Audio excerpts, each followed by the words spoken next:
All right. Good evening, good morning, good afternoon, whichever time zone you're listening in. It is Saturday, December the 17th, 2022. And we are your hosts, Jason Scott and David Reagan. All right. So if you're looking to find us, you could do that at paranormal411.org. You could also find us on Paranormal 411 on Facebook, YouTube, and Twitter. We're also on all of your favorite podcast platforms. Join us. Join us. Yeah, join us. Yeah. Tonight, we have a great guest lined up for you guys. Excellent His guest. name is Mr. John Russell. And he's here with us, and I'll be introducing him after the break.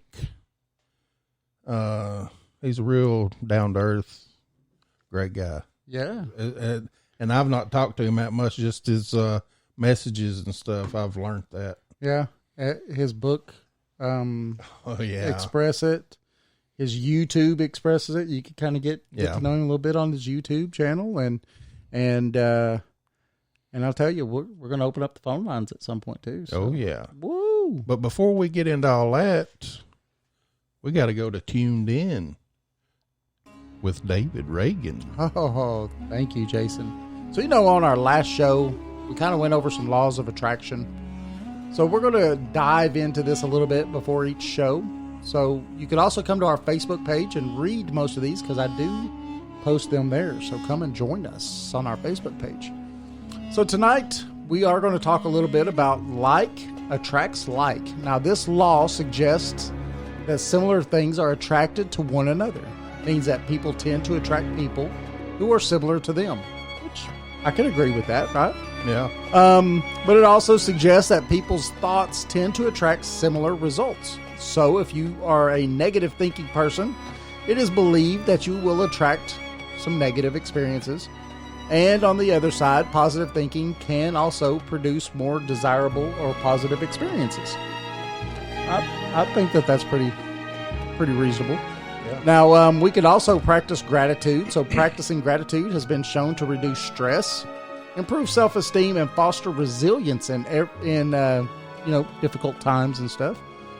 We could also spend time with positive people. So being around people that are positive has been shown to improve self-esteem and increase your chances of reaching your goals. So surround yourself with people who will lift you up and help you see the bright side of things. We're going to leave you tonight with a couple of quotes. One says, "Nurture your mind with great thoughts, for you will never go any higher than you think." That is Benjamin Disraeli. Another one says, "When one door of happiness closes, another one opens. But often we look so long at the closed door that we do not see the one which has been opened for us." That's Helen Keller. And the last one is, "What you radiate outward in your thoughts, feelings, mental pictures, and words, you attract into your life." Oh, very good. Yeah. So, and that was Catherine Ponder, that last one. So, and that was just some food for thought. Our new little segment, Tuned In with David Reagan. Ooh, yeah. All right. Thank you, Jason. I didn't know you had all that waiting for me. Oh, yeah. That's pretty good.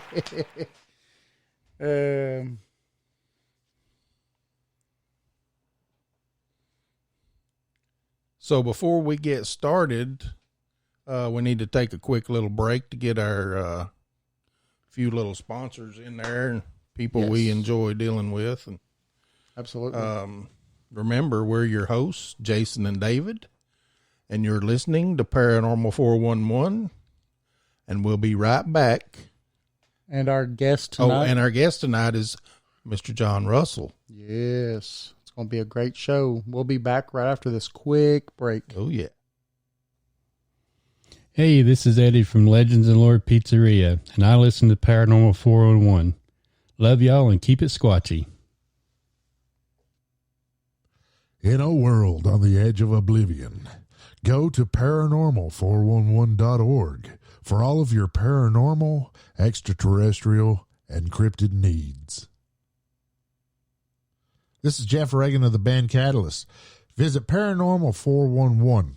Click on our link on the right-hand side to listen to or purchase any of our albums on BandLab.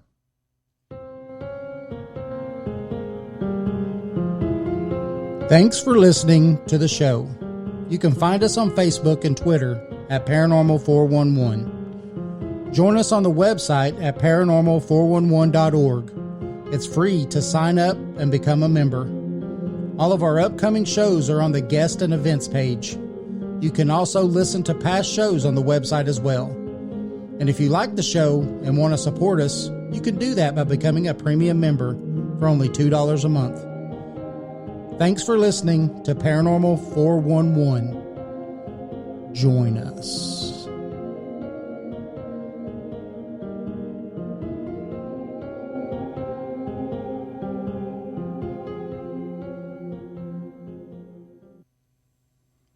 Hey, this is Eddie from Legends and Lore Pizzeria in Madisonville, Tennessee. Cool little pizza shop with a paranormal and cryptid theme. Just voted best pizza in Monroe County. Follow us on Facebook at Legends and Lore Pizzeria to get the latest updates on hours, specials, and new menu items.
All right, we are back after that quick little break.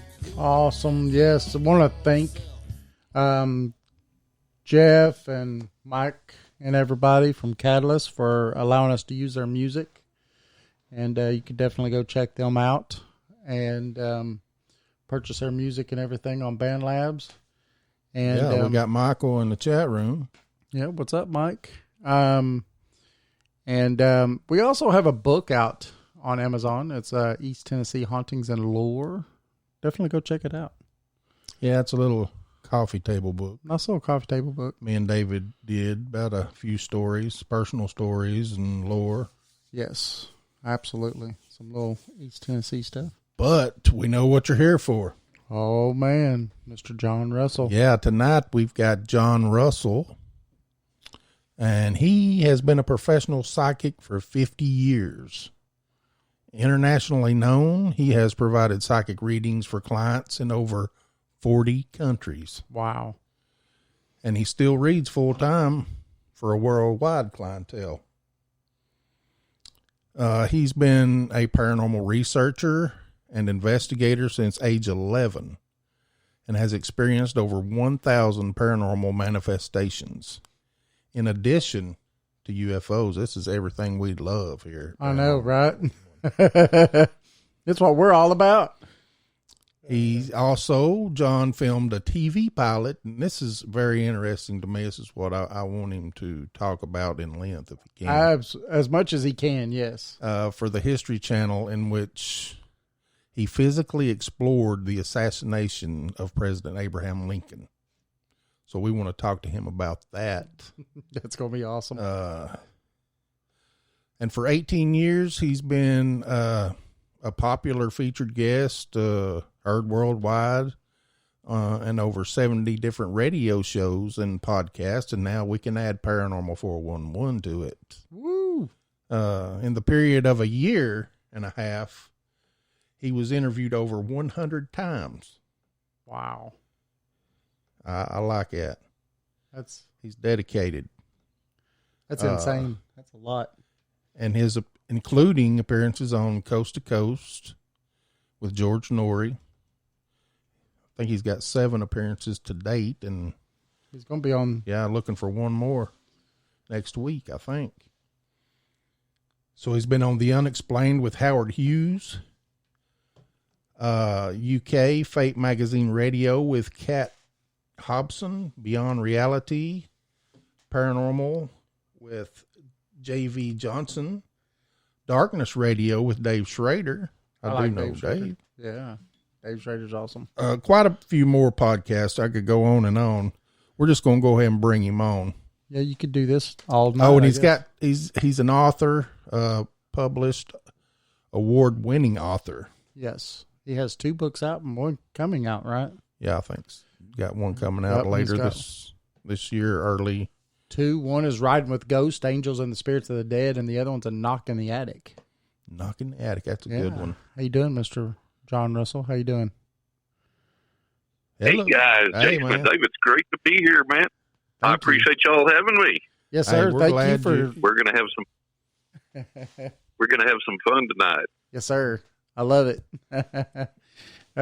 So you are, or I can say this the opposite way a little bit. I'm kind of like you in the way that I started seeing spirits when I was 3. There you go. And they would come into my room every morning at 3. It was like 3:00 every morning. Right. They'd wake me up. And it scared the you-know-what out of me, to be honest. Right. And I remember I would run around the house screaming, and they would follow me. But I didn't. Yeah, I didn't understand it. You know, I really didn't understand it. I was 3. I just knew, and I saw them as corporeal as anything else. And so it looked like 3 people actually standing in my room. You know, and that's what scared me. It wasn't that I thought they were ghosts. I thought 3 people were standing in my room. And yeah, what are y'all doing here, and what are you going to do to me? Exactly. And so, you know, I remember going to church, and, you know, the preacher would pull me to the side after I'd have a few of these episodes, and I guess my mom would say something to him about it or something. And he would be like, oh, you know, this is a gift and all this stuff. And I was just thinking at 3 years old, you know, you could have it. Take this thing, you know. Please. I don't want this. I just want to go get my toys and make some guys leave me alone. That's right. I hear you. So you actually had started out at a young age seeing spirits and stuff like that yourself, didn't you? Yeah, it was. I was 5 years old, and I was sound asleep in bed. And my parents had left a nightlight on in the down the hallway in case I woke up at night, need to go to the bathroom or whatever. And so I was sound asleep in bed, and I woke up. I don't know, it was wee hours of the morning. Must have been like 1, 2 in the morning, something like that. It was pitch black, and I was just all of a sudden totally, completely wide awake, and no drowsiness, no grogginess. And I thought, well, what in the world is this? And so I thought, well, maybe something outside, some noise outside happened or something, and that's what woke me up. So I laid there and listened a little bit, didn't hear anything. So I just raised up on my elbows and kind of looked around my bedroom, and my bedroom door is open. I looked down the hallway, and in the glow of the nightlight, I could see this old black man staring around the corner of the doorway into my bedroom. And I screamed bloody murder because we didn't have anybody black living with us. I don't think my parents even had black friends at the time. So my assumption, kind of like you, was that somebody had broken into the house. Somebody had entered the house, and what was he doing there? And I knew he was elderly because when I screamed, he walked around the doorway into the hall. And like you said yours was, he was every bit as solid as you or I. I can tell you the clothes he had on a red flannel long-sleeve shirt, and he had on khaki pants, black shoes, and a black belt. And I knew he was elderly because he had close-cropped white hair and a white mustache. And every bit as solid as you or I. And he started walking down the hall toward me, locked eyes with me, and here he came. And I screamed bloody murder again. Then my parents started coming, and he began to vanish at the feet, going up to his head, kind of turned translucent, then transparent, and then vanished entirely. And by that time, my parents had made it in, and they were trying to tell me, oh, you had a nightmare, you watched something on TV you shouldn't have before you went to bed, and now you had a nightmare. And I knew better. I knew I had just seen a ghost. I knew there was somebody in that house, even though I had just seen him vanish. And my fear was so great, and I convinced him that somebody was there, that my mom held me and tried to get me to quit sobbing and squalling and carrying on. And my dad actually went through the house, checked all the doors and windows, looked under the bed, just looked in the closet, and, of course, house shut up tight, nobody there in the flesh. And I knew then that I had seen my first ghost. And I was like, why in the world did this guy come? What did he want? Why did he show himself to me? Is he going to come back? He appeared before. He can probably appear again. Is he going to talk to me? Is he going to want me to do something scary? What in the world is going on? So it took me forever to try and get back to sleep. And then for weeks after that, I was looking over my shoulder the whole time, even during the daytime, and finding it very difficult to get to sleep at night. And then these paranormal manifestations began to occur on the physical realm. And even my parents witnessed them. All these things started happening. And somewhere in the recesses of my little 5-plus-year-old mind, I couldn't have articulated it, but I realized that the old black ghost had come to awaken these experiences, to open up this portal of these experiences, to open up this portal to the other side. And again, I couldn't articulate it this way, but somehow deep inside I knew that for some reason that was important, and it was going to become more and more and more important to me as I grew up and as I aged. And then about the age of, I guess, close to around 6, a byproduct of this that I discovered then, I was out in the backyard playing with one of my toys, and this car pulled into the driveway, and people in it I didn't recognize. So I ran in the house. I said, Mom, Dad, some car pulled in the driveway. I don't know who they are. They were like, okay, we'll come look. So they came outside. No, these are friends of ours. Well, I'd never met them. I didn't know the people. So they got out, and we're standing there on the sidewalk talking to my mom and dad, and I was goofing around with my toy. And I came over and kind of stood amongst them all, and I looked up at them, and I said, you people have just been on vacation. And all the chatter stopped. And I said, you drove that car that's in the driveway. And I said, you've got 2 kids. You took your 2 kids with you on vacation. You don't have them with you today, but you've got 2 kids, and you took them with you on vacation. And you stayed at this hotel that was painted this color and had this many floors, and it looked like this in front. And there were these trees shaped like this, spaced at regular intervals out front. Then in back, there was a pool area, and it was this color, and it looked like this. Well, the husband was kind of glancing back and forth with this weird look on his face, kind of half a little grin, and kind of like, what in the world? And his wife was looking at me literally slack-jawed and bug-eyed like I had cobras coming out of my ears. And she looked at my mother and she said, how in the world could he possibly know that? And my mother just kind of stammered and said something, and she goes, how the hell could he possibly know that? And my mother said, oh, kids in their imaginations. And the lady said, kids in their imaginations? That doesn't make any sense because we just went on vacation. And that's what we came to tell you. We took that car. We took our 2 kids. The hotel we stayed at was exactly like John described. How in the hell could he possibly know that? And my parents were like, John, shut up and go play now. And I was like, okay, nice to meet you folks. And off I went. And they never came to the house again. So I guess I scared the daylights out of them.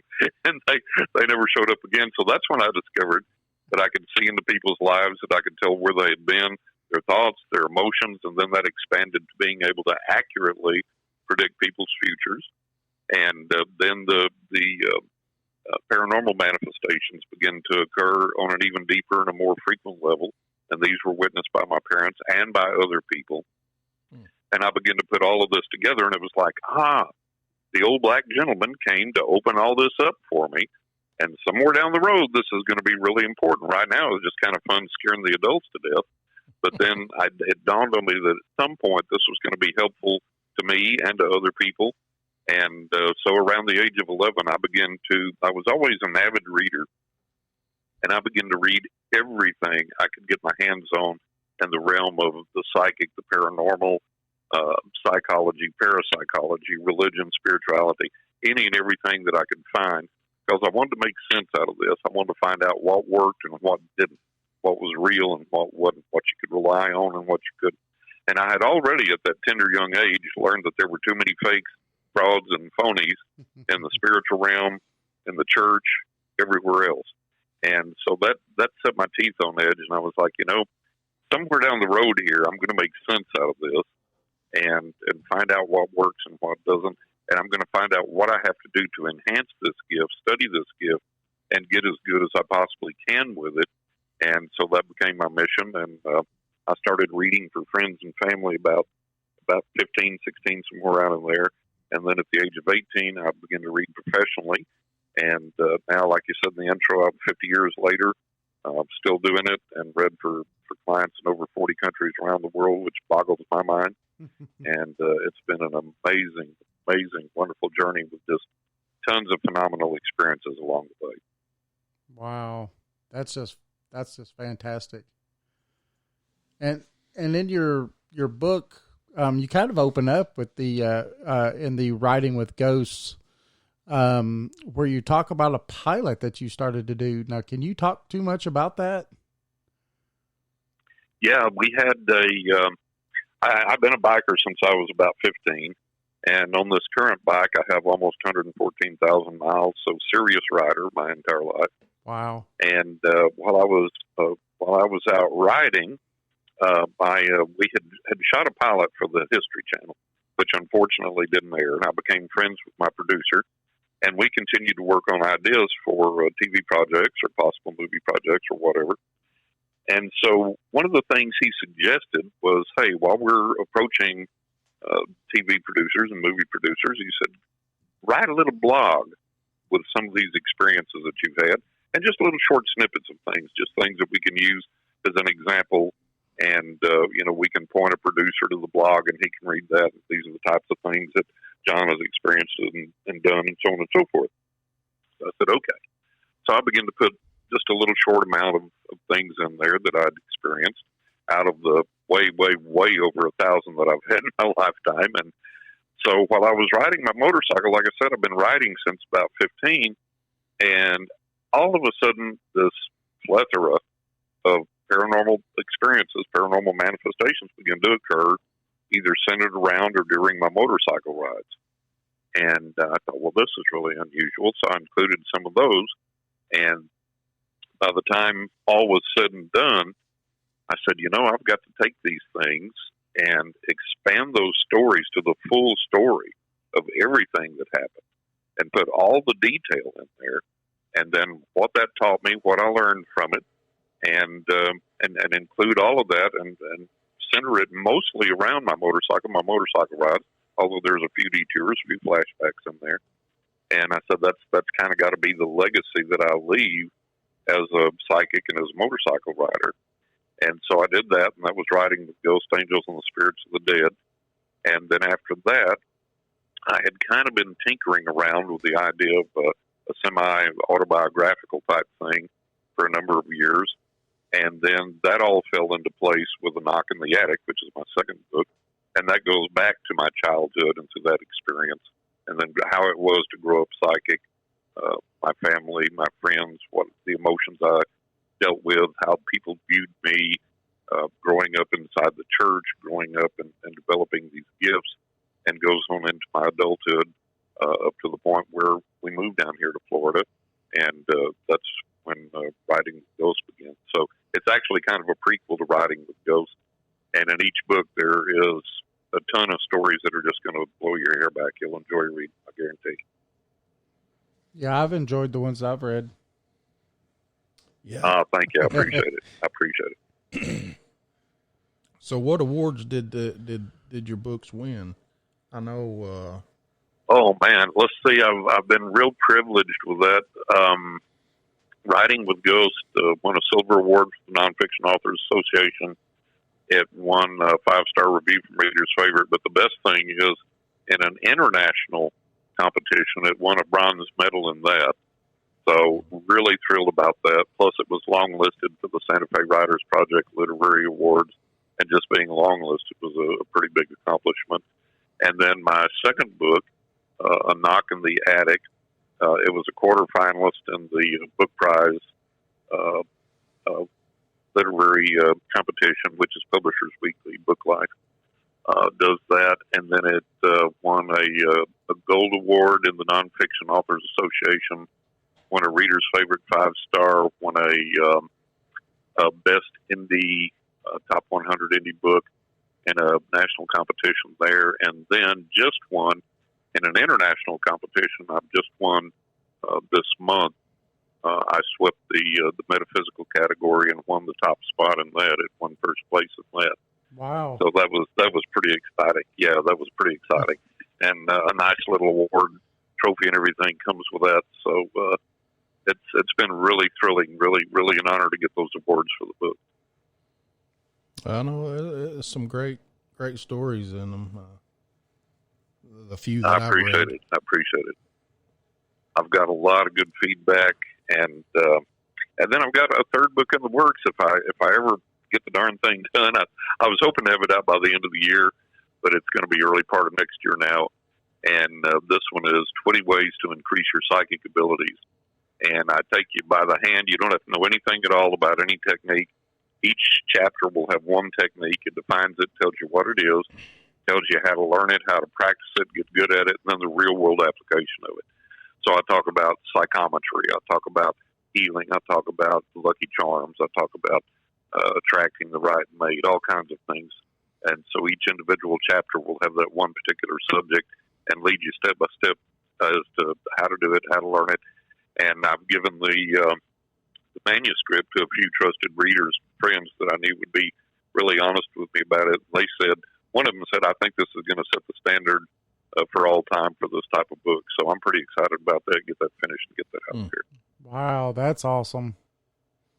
That sounds like a must read, especially if you want to, go that route. I've been trying to do that. Trying to raise my vibrations up a little bit, because I myself. This will help you to do that. Yeah, this will help you to do that. I have, until recently now, since I've been doing a few things to help, I hadn't seen a ghost. I hadn't felt a ghost, didn't feel like anything was, right. around me until it's all been through equipment that me and David used to investigate. Yep. And I know you don't use equipment because I've listened to some of your podcasts. I don't. Yeah. I don't rely on it because I have that immediate two-way connection with the other side. And I get that. I hold two-way conversations with ghosts in my head, and I get accurate representations of what's happened in locations during the past and so on and so forth. So I really don't need it. I've started kind of messing with it a little bit lately, just because of something my producer told me one time. He asked me if I would start trying to get some EVP, electronic voice phenomenon, and some more ghost photographs. I've successfully gotten spirit photographs in the past. And he asked me to kind of focus on that and see if I'd do some more. And I said, well, that's a regression for me, because if I get EVP, you record 20, 30 times and you're lucky to get one, and maybe it's garbled and you have to listen to it 20, 30 times to figure out what it says. You don't get that many Class A EVP, or at least I never did. And I said, so for me, that's going backwards when I can go in and engage with a spirit that's there in real time, have two-way conversation in my head. And he said, yeah, but he said the people that are watching you on TV are not going to be able to understand that, but if you've got a spirit voice and then you can amplify on what that voice is saying, or, you've got a spirit photograph they can see and they go, oh, look, or listen to this, then they get it. They don't get the two-way conversation in your head. And I said, oh, okay, that makes sense. I understand. So I do mess with it a little bit every now and then, just to kind of give people something like to hang their hat on. Yeah. David caught a pretty good picture of some kind of spirit. Oh yeah. When we was investigating his house, this is how we got started back in 2012. his house was haunted. Uh-huh. And he brought me over. We worked together, and he brought me over there, to help him, you know, and I didn't know nothing about it. I was probably more scared than his kids were. But he got a real good picture, and we did get a few EVPs that were good, and you could understand. It was like full sentences. Yeah. Yeah. But other than that, with the equipment, I've not until recently. Now, recently, I've had a few, experiences with something like shadows and things I feel like are sitting next to me. But other than that, David's the true experiencer. I can feel them for sure. Right. And see them a lot of the times. And that's the thing is that, some people can have that gift, that ability to sense them more than other people do. And where people always ask me this, well, isn't everybody psychic? Everybody is psychic to a degree. Yeah. But, some people are going to take piano lessons for 5 years and barely be able to play chopsticks. Right. And somebody else will sit down and play something so beautifully it'll make you cry. So we can all dabble at the piano, but we're not all going to become Beethoven, that type of thing. Right. And so we have to understand that we all have the capability to connect a little bit with the other side, but everybody's going to have their level that they go to, and that's as far as they get. But there are ways, as you're discovering, there are ways to open up to that, to pay more attention to the other side, to be more receptive, to raise your vibration. A lot of people just are not aware that it's there, and that it's there 24 hours, 7 days a week. Yep. And when they get used to that concept, and then go, okay, well, what do I do to connect with that? And it's kind of like turning the radio dial until you get the right frequency. And then, of course, what keeps a lot of people from connecting is fear. And particularly if you grew up in the Bible Belt like a lot of us did, you had it pounded into your head that anything supernatural outside the church was demonic, evil, malevolent, whatever, which is not the case. And so people get a paranormal experience, and then they default to the knee-jerk church reaction. They're scared of it. It's going to harm them. It's demonic, whatever, and they try and get rid of it instead of opening up to the experience, saying, okay, who's there? What are they trying to communicate to me? What are they trying to teach me? Mm-hmm. Right. Yep. So do you, I know that a lot of psychics are real spiritual. I mean, what do you think it is, the other side, as you say? Do you think it's spiritual realm, or do you think it maybe another dimension or something like that? I mean, I think it encompasses a lot of things, and I'm not real sure that any of us have really gotten quite a handle on it yet. Yeah. We get glimpses of it. It always irks me when somebody tells you this is exactly how the other side is, what goes on, this is what happens where you go when you die. We don't know. We get glimpses of that, and we get bits and pieces of that. And that's what's so frustrating for legitimate paranormal investigators and psychics, is that the other side plays peekaboo with us. You don't get to make an appointment with a UFO. You don't send out a mental command and say, okay, Wednesday at 2:00, I'm going to bring a group of 10 unbelievers there with their cameras, and you show up and let everybody get a picture. It just don't work that way. And those who have done serious paranormal research have discovered that the other side will play peekaboo with you. You'll have a run where 10 days in a row you get 10 hits, and then you don't get anything for 2 weeks, and you're doing the exact same thing the exact same way. Yeah. And so it's a very frustrating thing to try and understand. We don't really have a grasp on it. And the thing that keeps us from getting a grasp on it, there's a lot of superstition out there. There's a lot of fakes and phonies out there, a lot of frauds. There's a lot of bad research. There's a lot of assumption. There's a lot of dogma and tradition and ritual that stands in the way of us finding out what really is going on. And so it's, we just don't know. And that's what we're working toward. We're trying to find out the best we can what the other side is like. And, the best I've been able to determine over the years is that the other side is comprised of guardian angels, spirit guides, deceased loved ones, nature spirits, intelligent beings and entities that we don't even know who and what they are or how to accurately describe them. or where they come from or exactly what all their motives are. And I've experienced several of those things.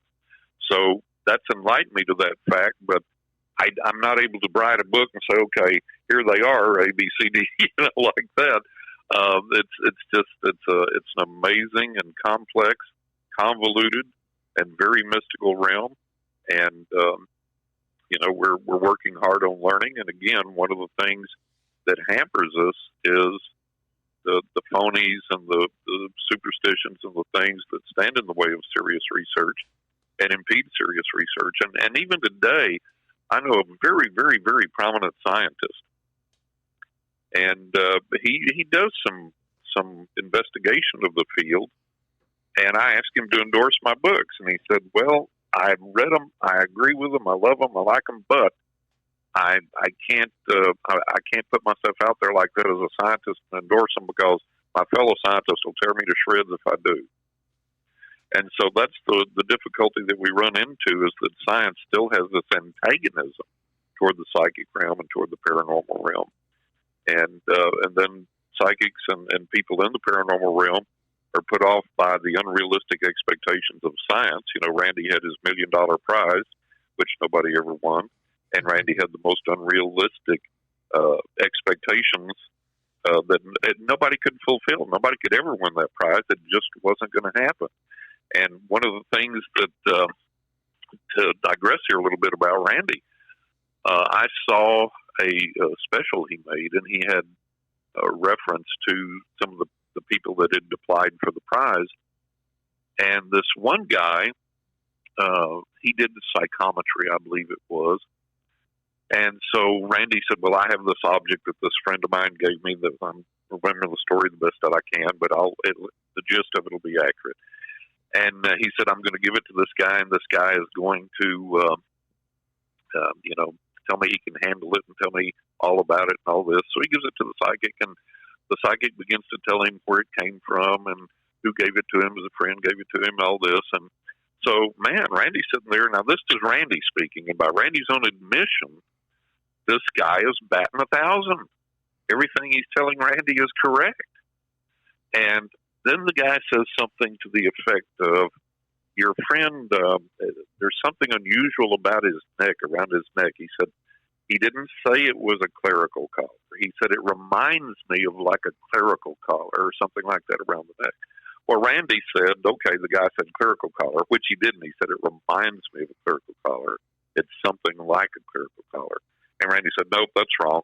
And so if one thing's wrong, the entire thing's wrong." Well, come to find out, his friend had this propensity for wearing turtleneck sweaters. So there was something unusual up around his neck. Not many people wear turtleneck sweaters. And the guy didn't say it was a clerical collar. He said, "It just kind of reminds me of a clerical collar. There's something up around his neck." Well, the clerical collar rides up high, and so does the turtleneck sweater. So, but Randy said, "Nope, he missed one thing. Everything's wrong." So there was a radio show that I was on when I lived up in New York. And this buddy of mine that I was on the air with once a month, he called me up and he goes, "John," I said, "What?" I said, "It's not our airtime, is it? Why did I miss the?" He said, No. He said, "You'll never guess who I've got as a guest." I said, "Who?" And he said, "Randy." I said, "Oh my God." He said, "Can you be there for the show?" And I couldn't. I was snafu'd, and I couldn't get away to call in to be on the show. And he said, "Well, tell me what to ask him then." I said, "Okay, ask him about the guy that did the psychometry, and he was batting 1,000. Then, according to Randy's misinterpretation, he gets one thing wrong, so everything's wrong. And then ask him this. This is something I've always asked people my entire life. I said, if you're being absolutely 100% totally, completely honest, you've had to experience at least one thing in your life that you can't rationally account for." So I said, ask him those two things. So he did, and I didn't even get to tune in and hear the broadcast. I was busy. So we talked after Randy had been on, and I said, "Well, how'd it go?" And he said, "Well, I asked Randy the first question about, the guy that was batting 1,000 to this one thing. And I said, Randy, how can you count all these, by your own admission, these hits are accurate? How can you count all of those wrong just because of this one thing?" And he said, "Well, that's my rules. This is how I set up the thing. And my interpretation is if one thing's wrong, it's all wrong, and everybody agrees to that going in." Well, that $1 million is as safe as me putting a man on the moon with my backyard rocket or something. So nobody's ever going to win $1 million. And, yeah. And so he asked him the second question, well, if you're being totally honest, haven't you ever? And Randy said, no, next question. So that was the end of that. So this is what you're dealing out there when you deal with the skeptics. They're not true skeptics. A true skeptic, if I say I can run up the side of a building without the aid of any wires or ropes or anything else, okay, well, I've never seen anybody do it, and I don't believe you can, but I'm willing to go watch you. Show me. That's a skeptic. Now, these guys are just going in with their mind made up. There's no psychic, there's no paranormal, there's no nothing. There never was, there never will be. There's nothing, any of it, and that's their mindset going in. And then they create these impossible conditions for people. And then the other thing is that there's a lot of derision towards psychics in the paranormal realm, and I get it. The people ask you, well, if you're really psychic, what pocket is my wallet in? And it's like, if you don't know what pocket your wallet's in, you need a psychiatrist, not a psychic. And people want you to do the dancing bear routine, and they're always, what color am I thinking of? And I'll go, 4. So it's like, look, people, I'm not here to waste my time or entertain you with a dancing bear routine. So, but that's the things that we encounter in all of this. And it's very frustrating, and it's very difficult. We've come a long way, and haven't come a long way. So. That's one of the frustrations of all this. On in your book, one of them you talked about the chapter read on the trail of the assassin. Oh yeah. Can you tell that? That story? Was the pilot I shot for the History Channel. Yeah. That was really amazing. I am the world's worst history student. I'm not kidding. I was the guy in class in school that wrote the answers in ink on his hand and tried to crib and cheat the test to get past the history test.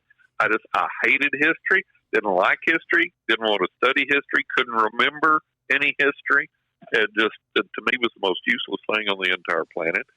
And so when they got me for this pilot, they couldn't have got anybody better, because if I got anything accurate at all, it had to be my psychic gift, because I was just the dumbest boy on the planet in regard to history.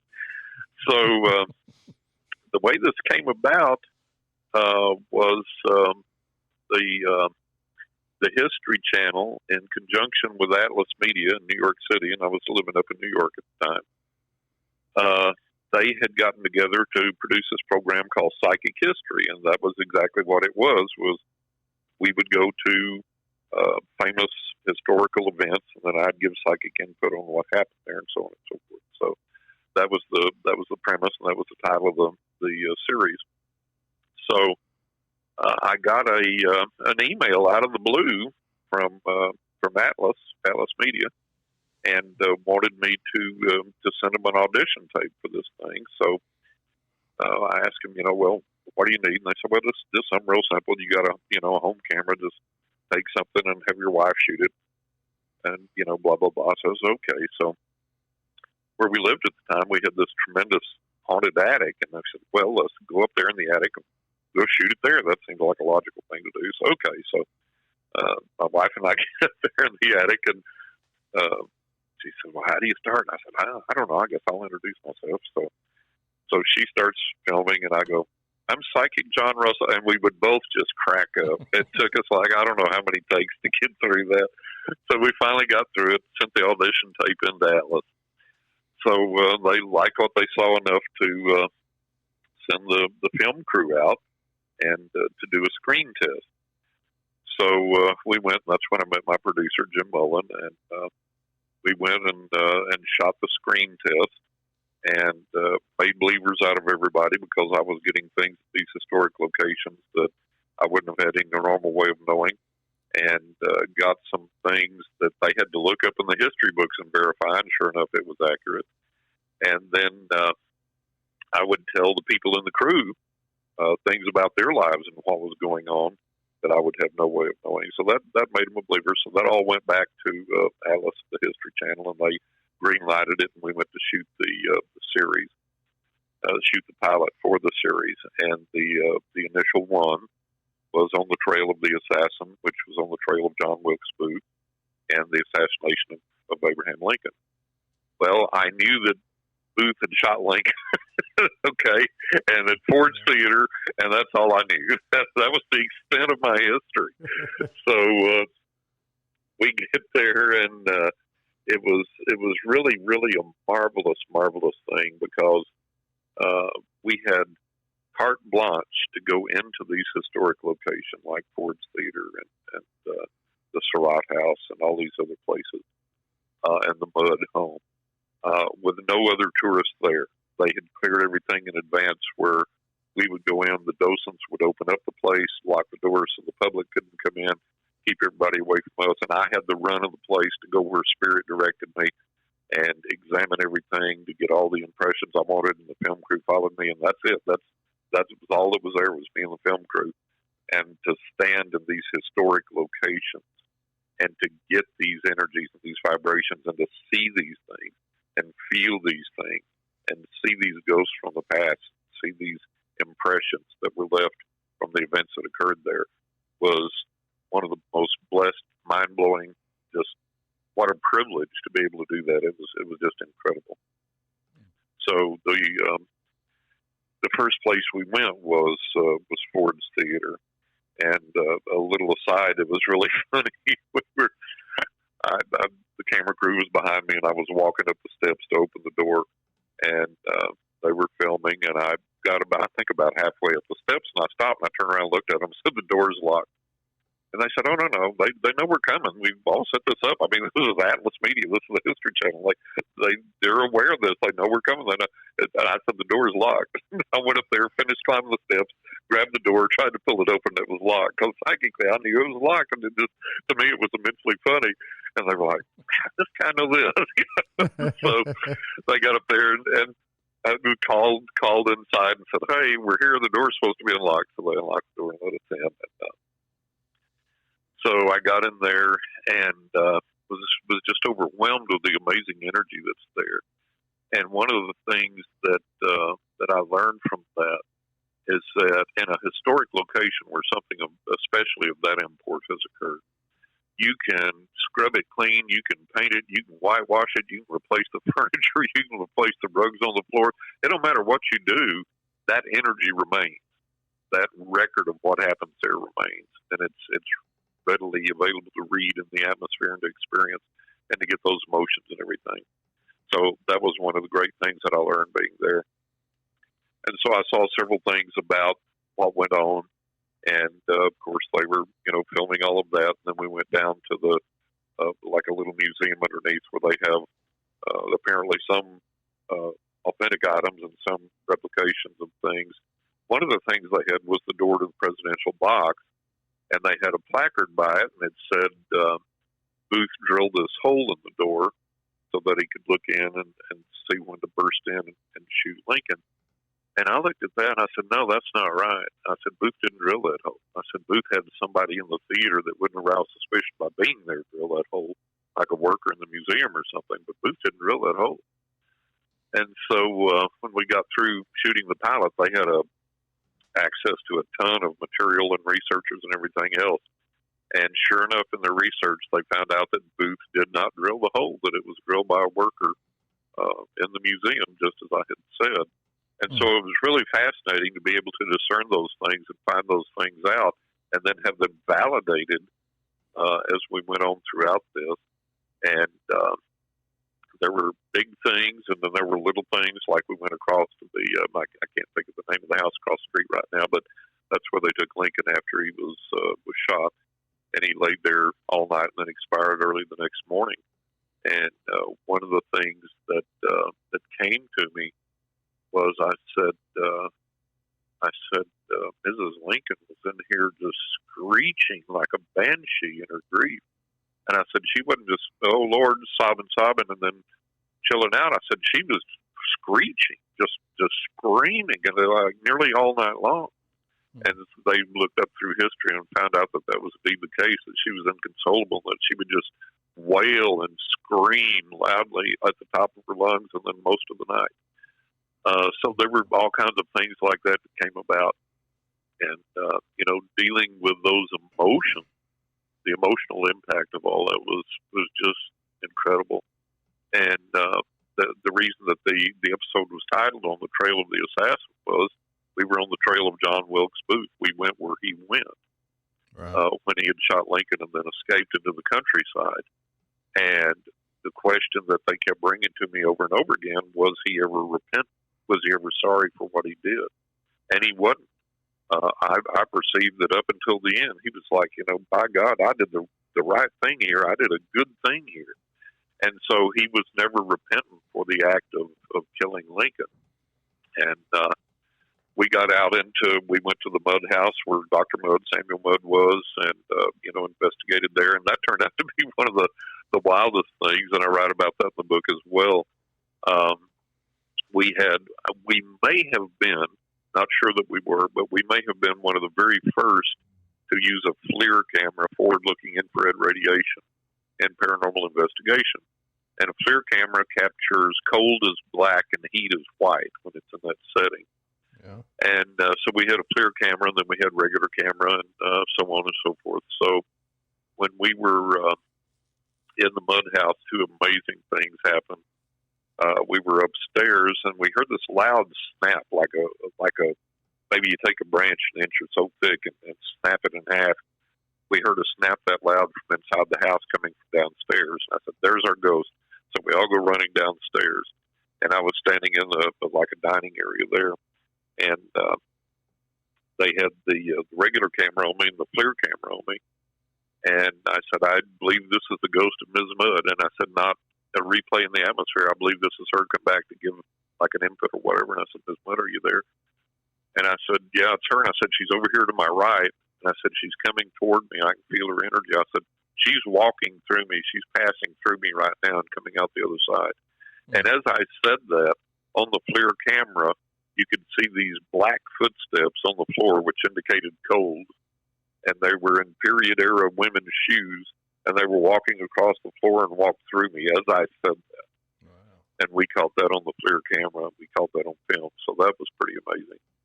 And then one of the other things that occurred there was one of the descendants of that lived there. One of the guys that worked there as a docent. He had gone outside. We were filming at night, and they had the sheriff always sent somebody out to check the property at night, make sure everything was secure. And so he went out there and he locked everything up outside, locked up all the buildings, and he went out and he told the sheriff, he said, "Listen," he said, "you're going to see a lot of cars here, and there's going to be lights, there's going to be people running in and out." And he said, "We're filming for the History Channel here, so that's what's going on. So just want you to know everything's okay. But I'm going to lock everything about out here so, if somebody does come up, wonders what's going on, or if the house is open, then nobody can get in or whatever." So he came back in when we were during a break from filming, and he was white, absolutely white, and a little bit shaky. We're like, "What's wrong?" And he said, "I locked up everything out there, turned everything off." He said, "I went out, and the doors were open, and this one thing, the doors were open, the lights were on, and there was I guess it was like an outdoor kitchen or whatever." And he said the faucet was on, the water was running, and he was just blown away. And I had told them when we started filming, I said, "The paranormal is attracted to me like a magnet and follows me like a butterfly trail, man. I'm just a portal for this stuff and then everything else." So everywhere I went, the stuff would activate. And what was really interesting, they went back to shoot the reenactments, the period reenactments, with the actors in period dress and all this, after I had done my part.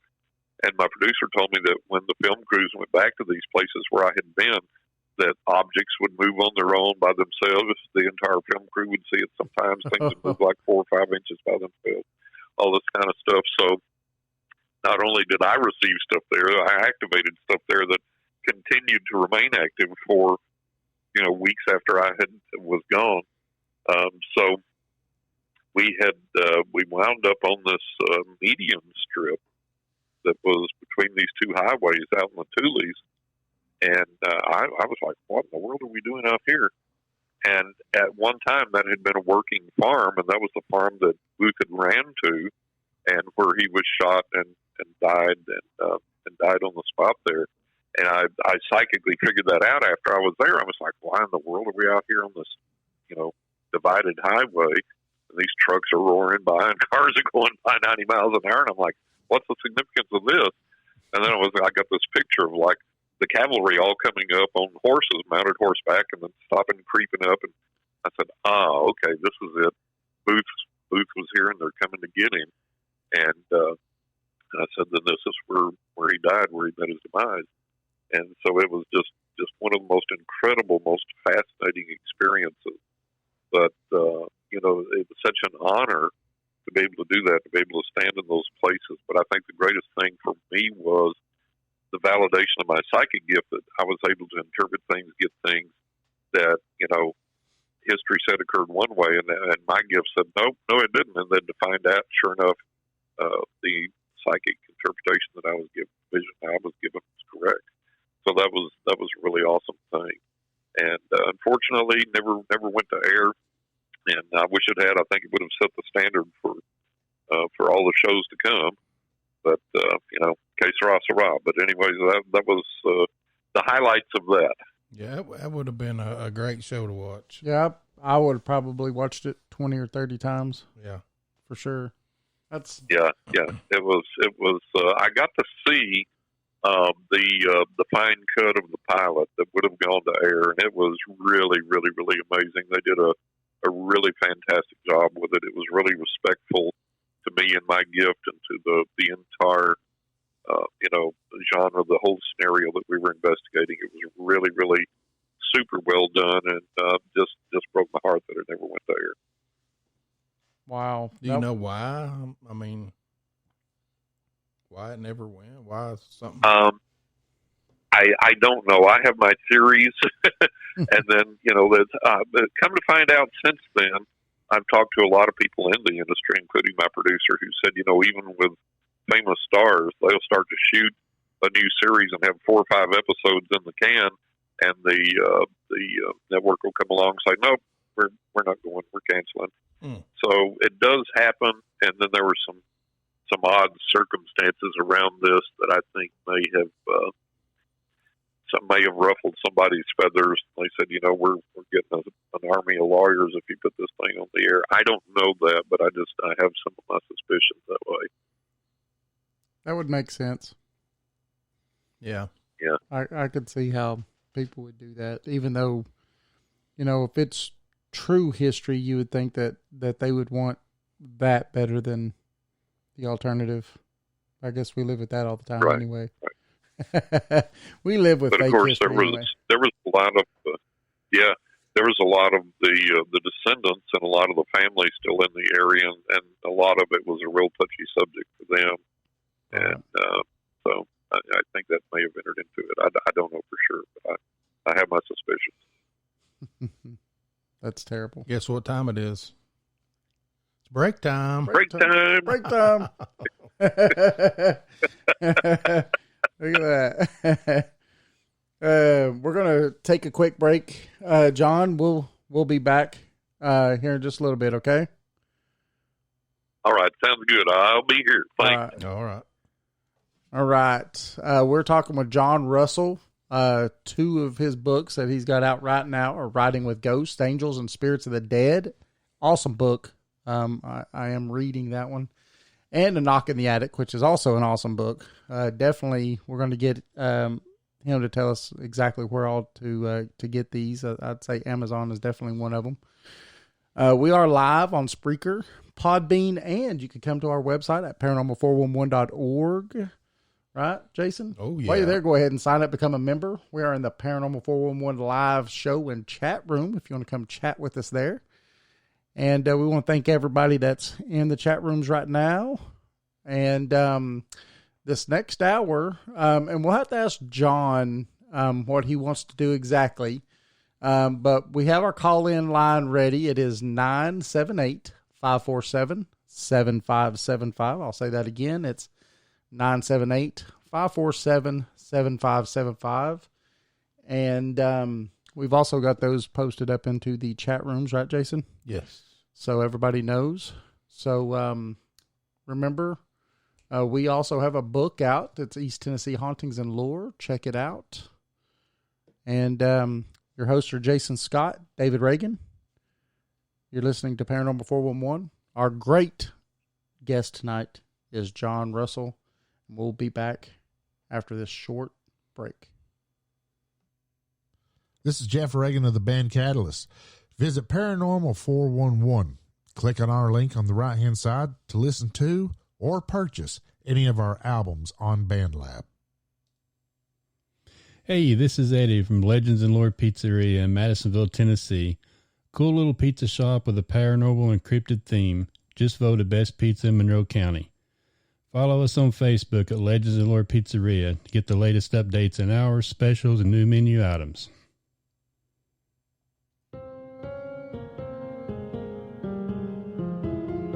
Thanks for listening to the show. You can find us on Facebook and Twitter at Paranormal 411. Join us on the website at paranormal411.org. It's free to sign up and become a member. All of our upcoming shows are on the guest and events page. You can also listen to past shows on the website as well. And if you like the show and want to support us, you can do that by becoming a premium member for only $2 a month. Thanks for listening to Paranormal 411. Join us.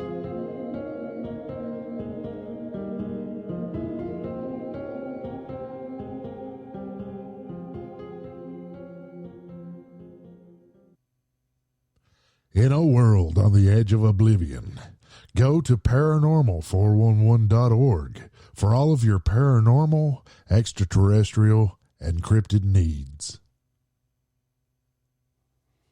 Hey, this is Eddie from Legends and Lore Pizzeria, and I listen to Paranormal 411. Love y'all and keep it squatchy.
right, we're back.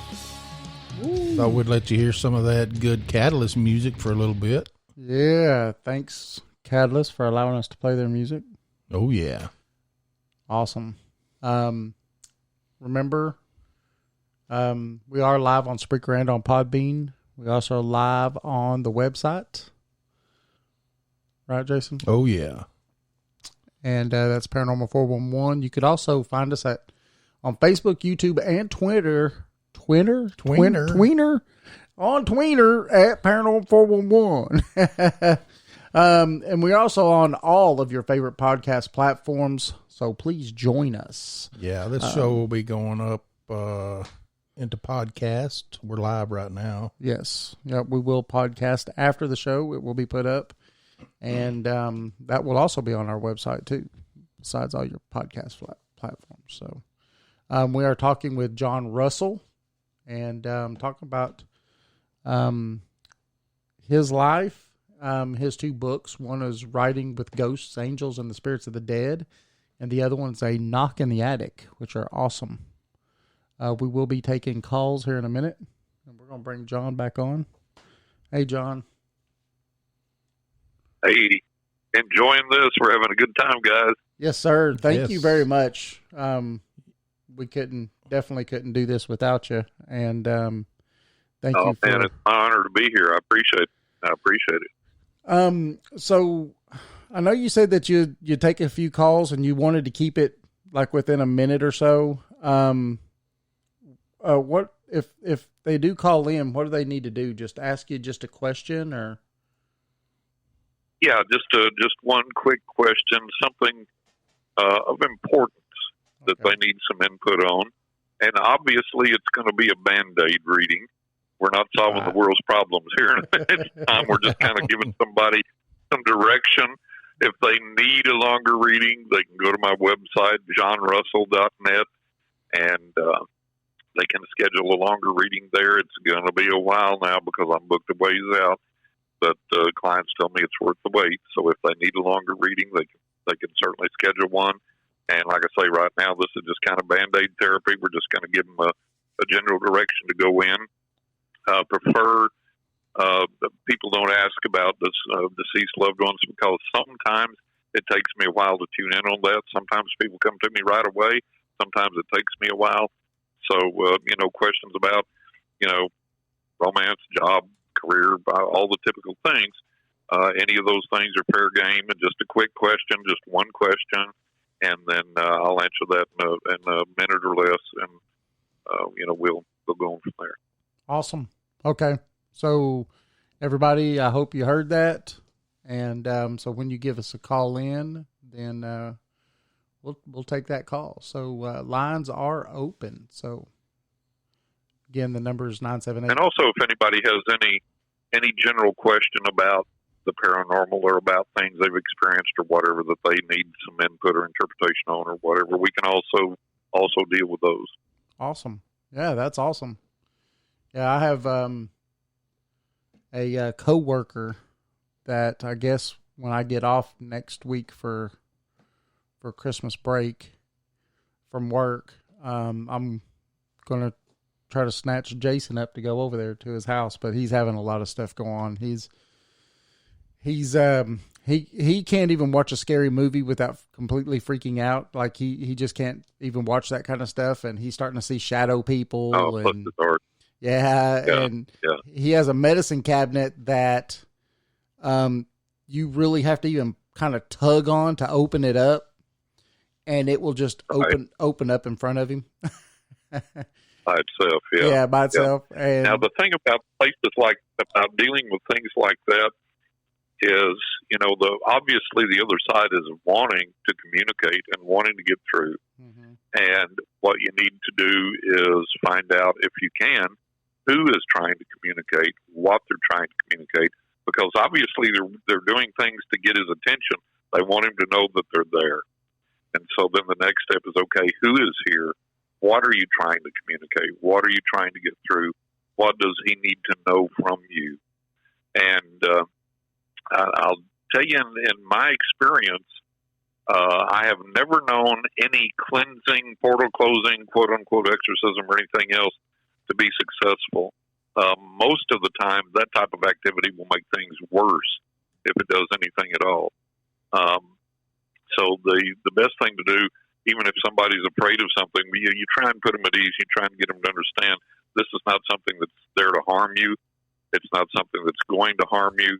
Maybe something you don't understand. It's something you haven't experienced, obviously, and it makes you nervous. You're scared about it, and so on and so forth. But there are ways to overcome that, and that goes back to who's here, what are you trying to communicate, so on and so forth. And I always tell clients that have had a history of problem with things like that. I said, the first thing you need to do, make peace with it, get to know why it's there, who's there, and then say, hey, talk to it. Say, look, I understand you're going to be here. And if you have to be here and you're not going to go away and you have things to communicate to me for whatever reason or for whatever reason you're here, just don't scare the bejesus out of me. Let's ease into this thing. Right. And I'll welcome you being here, and I'll welcome your input, welcome your guidance, and whatever it is you have to tell me. But just don't wake me up in the middle of the night and scare me to death. And unfortunately, you were talking about that 3 a.m. hour earlier.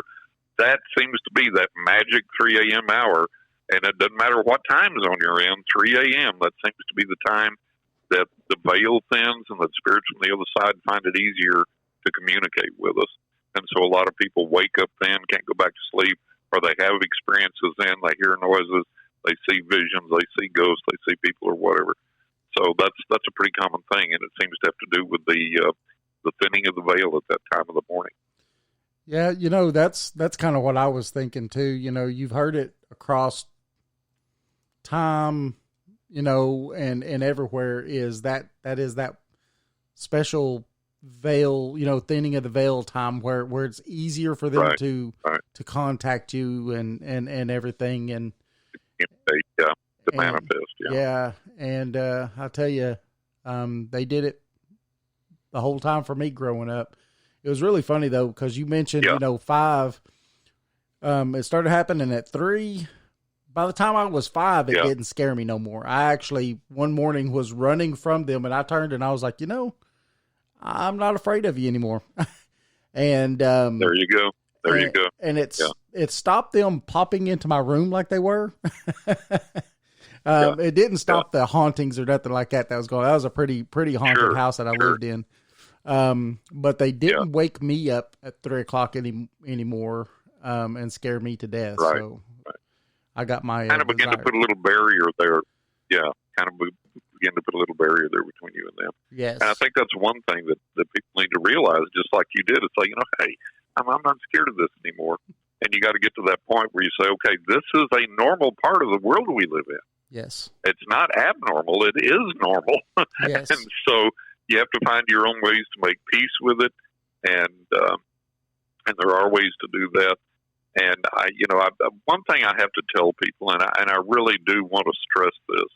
Yeah, it's absolutely scary if you don't believe in this and it happens, or if you're in your house by yourself, the doors and windows are locked, you turn around, somebody's standing there, and then they disappear. Yeah, that's startling. Mm-hmm. But I have never, and I know people claim this, but I know a lot of people that claim this are either on drugs, have mental issues, or are working for some paranormal TV show where they concoct things, and those shows do that. I know that from both the on-air talent and the behind-the-scenes production people that I've talked to that have told me that. And so the one thing that we have to learn from all of this is that in spite of all the things where I've been pinched, bitten, pushed down the stairs, told to get out, threatened to be killed, choked, stabbed, blah, blah, blah, I have done a bajillion paranormal investigations in my life. I have never experienced any of that. I've never been harmed. I've never been threatened. I've never been pinched, bitten, stabbed, poked, pushed. I've been touched. I've been communicated with, but I've never experienced any of that negativity that these people claim is the status quo for this type of thing. Right. Now, again, I'm not saying that it might not occur in some instances. Maybe it does. I've never experienced it, and I don't know of any reliable indication where it does.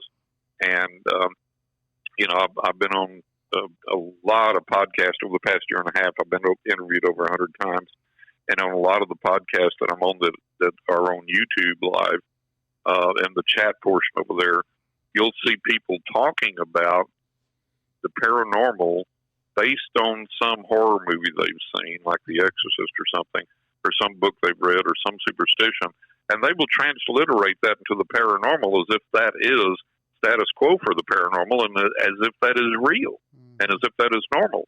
And it amazes me the number of people that will look at horror books or horror movies or science fiction and think that's a real representation of the paranormal, and it's not. It's anything but. Right. And if we can get people to stop fearing it and say, okay, what can I learn here? You know, what can I'll give you a real quick example. When I was shooting the pilot, this lady came up to me and she said, when you get a break filming, we were shooting at night, and she says, when you get a break filming, I've got to talk to you. This ghost tried to kill me. I said, oh my God, no ghost tried to kill you. Yes, it did. Yes, it did. And so I said, okay. So we got to the break in the filming. I went to talk to her, and I said, okay, what happened? And I already knew what had happened psychically, but I was going to let her tell me her story. So she said, I was in my kitchen, and the cupboard flew open, and this dish came out of the cupboard all by itself, sailed across the room, hit the wall right by my head, and shattered into a bajillion pieces and fell on the floor. The ghost tried to kill me. So the ghost didn't try and kill you, wasn't even trying to hurt you. I said, the other side has been trying to get your attention for a long time to communicate some things to you that you need to know. And you've been ignoring it, either through fear or whatever, this, that, and the other. And you've ignored it for so long that they reach this dramatic stage of ignore this. You can't ignore this. That's right. Watch and I this. said, if they were trying to hurt you or kill you, they'd hit you in the head with a dish instead of hitting the wall beside you. So they're not trying to hurt you; they're trying to get your attention. And there's a lot of things they want to communicate to you that are going to be very beneficial to you, you know, in months and years to come. So she understood that, and she began to work with that. So, you know, but that's the knee jerk default position we resort to, is something's evil, demonic, scary, trying to hurt me, trying to kill me, whatever. And so there's a lot of misinterpretation of paranormal events when they occur that people do. And so my mission throughout all of this, one of the greatest things I read was one of the comments on Amazon on my book was, you know, thank you, John, for writing this and showing us that this realm's something that we don't have to be afraid of. You know, that in essence there's not a demon behind every bush jumping out to get us. So right. That's one of the things I try and accomplish when I'm talking with people. We've got a caller, Mike. All right. Hold on 1 second here, and we'll pull him in. Hey, Mike, how you doing? Doing great. How are you guys doing? Doing good. You're on live with Mr. John Russell. Hello, John. Hi, Mike. How are you, sir? I'm all right. How are you, Mike? Do you have a question for me? Yeah, just real quick. Career move. Making a career move. Good idea, bad idea, to make a mistake or no? No, you made a real good move. It's real good. Don't look back. Don't have any regrets. Don't have any. Don't second guess yourself. Don't have any doubts. And in the career move, if there's also a physical move involved or a lot of travel involved, embrace that. And any new change of environment, change of atmosphere that comes about, it's going to be good for you. It's going to be positive for you. Don't look back. All righty. Thank you, sir. I sure do appreciate it. Awesome. Thank you, You're Mike. welcome. Thank you, David. Jason, David, thank you guys again for supporting the band. Yes, sir. Thank you. You have a good night. You do the same. All right, bye. Awesome. Career move. And I want to go to the paranormal themed pizza joint and get me some of that pizza. Oh, Hey, it is should. fantastic. I'm telling you. I love me some pizza. Yeah. If you ever up this way, you let us know and we'll take you over there. Yes. I will do that. Pizza and cold beer, man, you can't beat it. I like some cold beer. Pizza is just a plus. He does have some really good There pizza. you go. He was just on I hear you. just on a TV show too. What was it? Jason, that just come and interviewed him? man. America's Best Restaurants. Yeah, America's Best Restaurant. Yeah. Oh, cool. Yeah, and Oh, that's awesome. yeah, he's doing good over there. So, Good deal. but yeah, you was talking about, that those dishes were being thrown to get her attention, and that's exactly what I was going to say just before you even said that, because I've been scratched before. And a lot of people are, oh, that's demonic. No, what it is that I was ignoring something and they were getting my attention. I mean, they knew that would get your attention. Yeah. Exactly.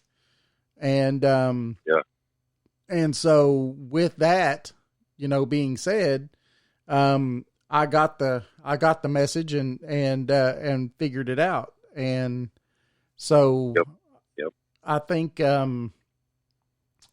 that, a lot of these people say that things are happening and this is going on. And I do believe that's what it is.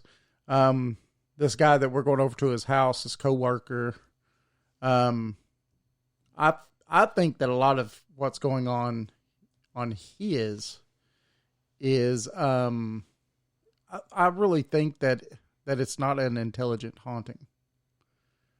Yeah. So like a replay in the atmosphere. I do. I really do think that that's what it is, just because nothing's really interacting in any way with them. But I told him, I said, that's just from you telling me, what's going on. I said, when I get there, we'll be able to try to find out better, but Yeah, absolutely. So, we got another caller. It looks like, looks like it's Boogie Nights from the Podbean chat room. Yeah. All right.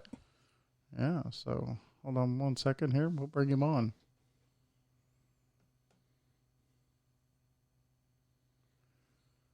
Hello. Hey, what's going on, guys? How you doing? What's going on, guys? Been a while. Yes, Been sir. okay. Hey, I had a question. Oh, go ahead. I was just going to ask you if you had a question for John. I did actually, John.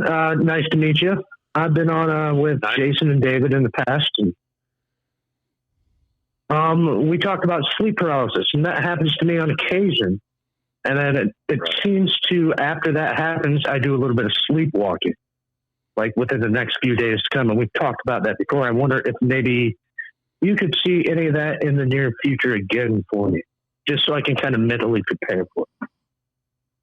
Yeah, I think there are ways around that. I think the sleepwalking is kind of a biological reaction to the sleep paralysis, and the sleep paralysis seems to be a spirit communication.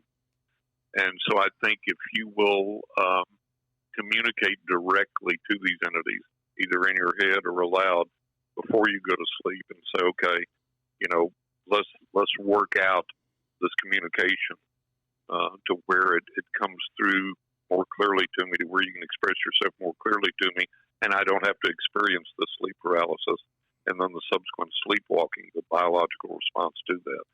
Let's work that out. And then spend some time, like I say, do that before you go to sleep. And then I want you to spend some time each day in meditation, just quiet meditation. Doesn't have to be anything fancy. Just relax, breathe deep, close your eyes, and then tune into these entities that are trying to communicate with you and say, look, I'm available now. Let's interact and then let's have this communication now, so that my sleep isn't disturbed, and so that I don't do the sleepwalking routine.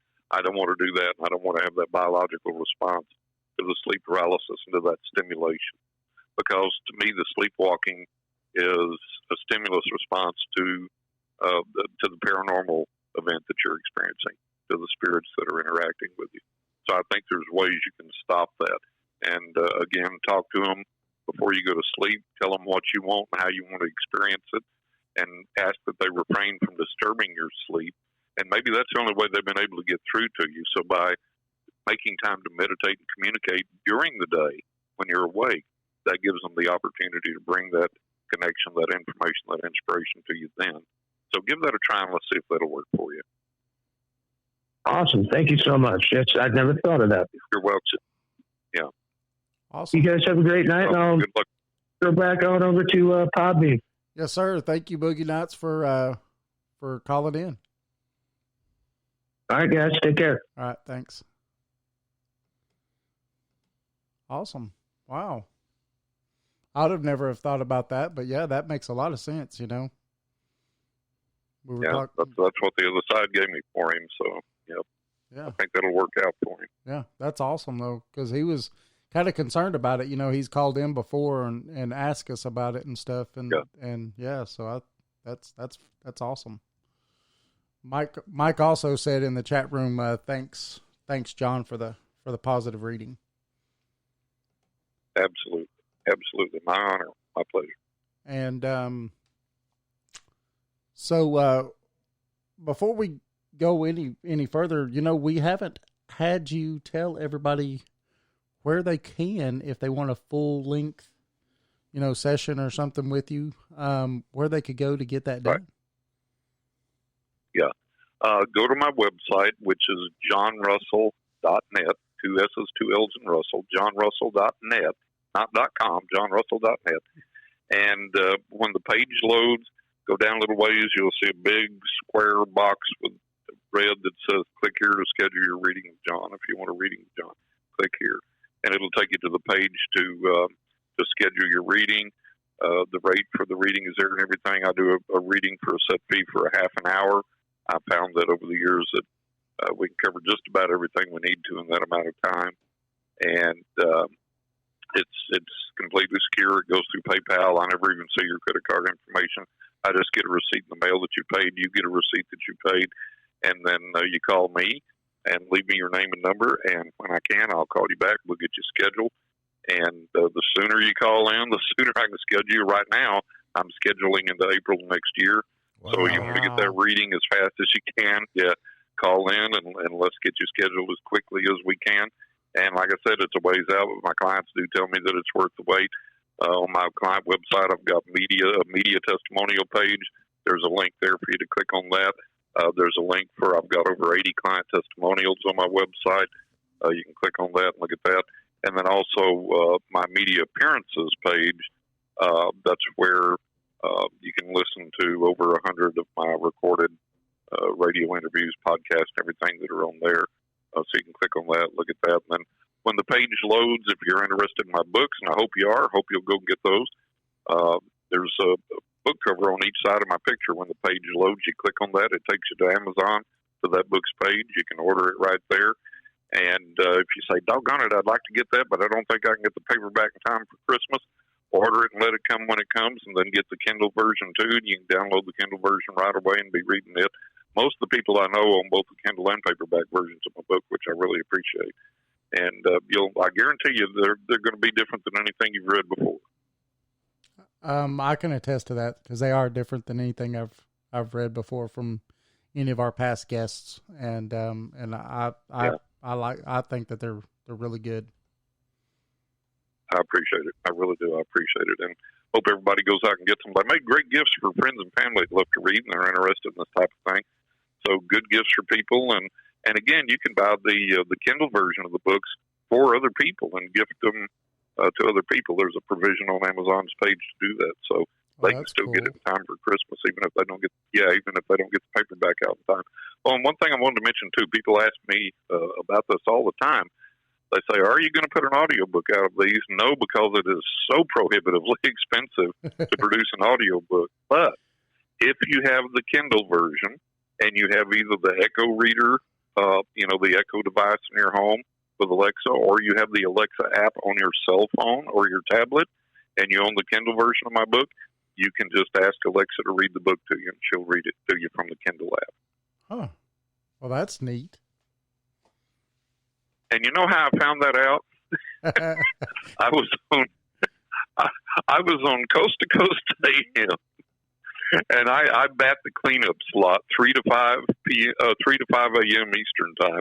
Ooh. So I'm sitting here in the pitch black and talking about something, and all of a sudden the Echo device goes off, and Alexa is reading my own book on the Alexa device while I'm on the air with George Noory. And I'm like, what in God's name that's going on. So that's how I found out that the Kindle, the Kindle book can be read on the Alexa or on the Echo with the, Alexa. And the reason that it went off in the middle of the night and started reading that book, my photography instructor had just died. And every time my photography instructor and I talked, she was like, have you got the book published yet? Is the book out yet? Is the book out yet? And I had just gotten the book published not too long, and before she died, and I didn't get to tell her that. I didn't get to tell her that the book was published. And so this happened the day after she died, at like around 3 or 4 in the morning while I'm on the air. The Alexa app starts reading my book. And I think that was my photography instructor going, hey, you got it out there. It's awesome. So I think that was kind of the sign she gave me. But that's how I found out that the Alexa app will read your book. So if anybody's like, you're a long-haul trucker, like you are, and things like that, or you just like audiobooks, get the Kindle version and then get the Alexa app on your tablet, your cell phone, or on the Echo device, and it'll read the book to you. Well, that's neat. I didn't know that. Yeah, that's neat. I knew that the PDF, you could read, the reader, the PDF readers. Yeah. They'll read it to you too. Right. Okay. Okay. I didn't know that. Yeah. Certain ones. So there's some ways out there then. So, yeah. I'm an audiobook fanatic. I've got probably 200 or 300 audiobooks. Wow. Yeah. Oh yeah. And my wife loves them. My wife loves them. I'm still the paper guy, the ink and paper guy. I prefer that over everything else. Well, I'm stuck behind a wheel for 11 hours a day, and so that's just the easiest way for me to consume, that kind of material.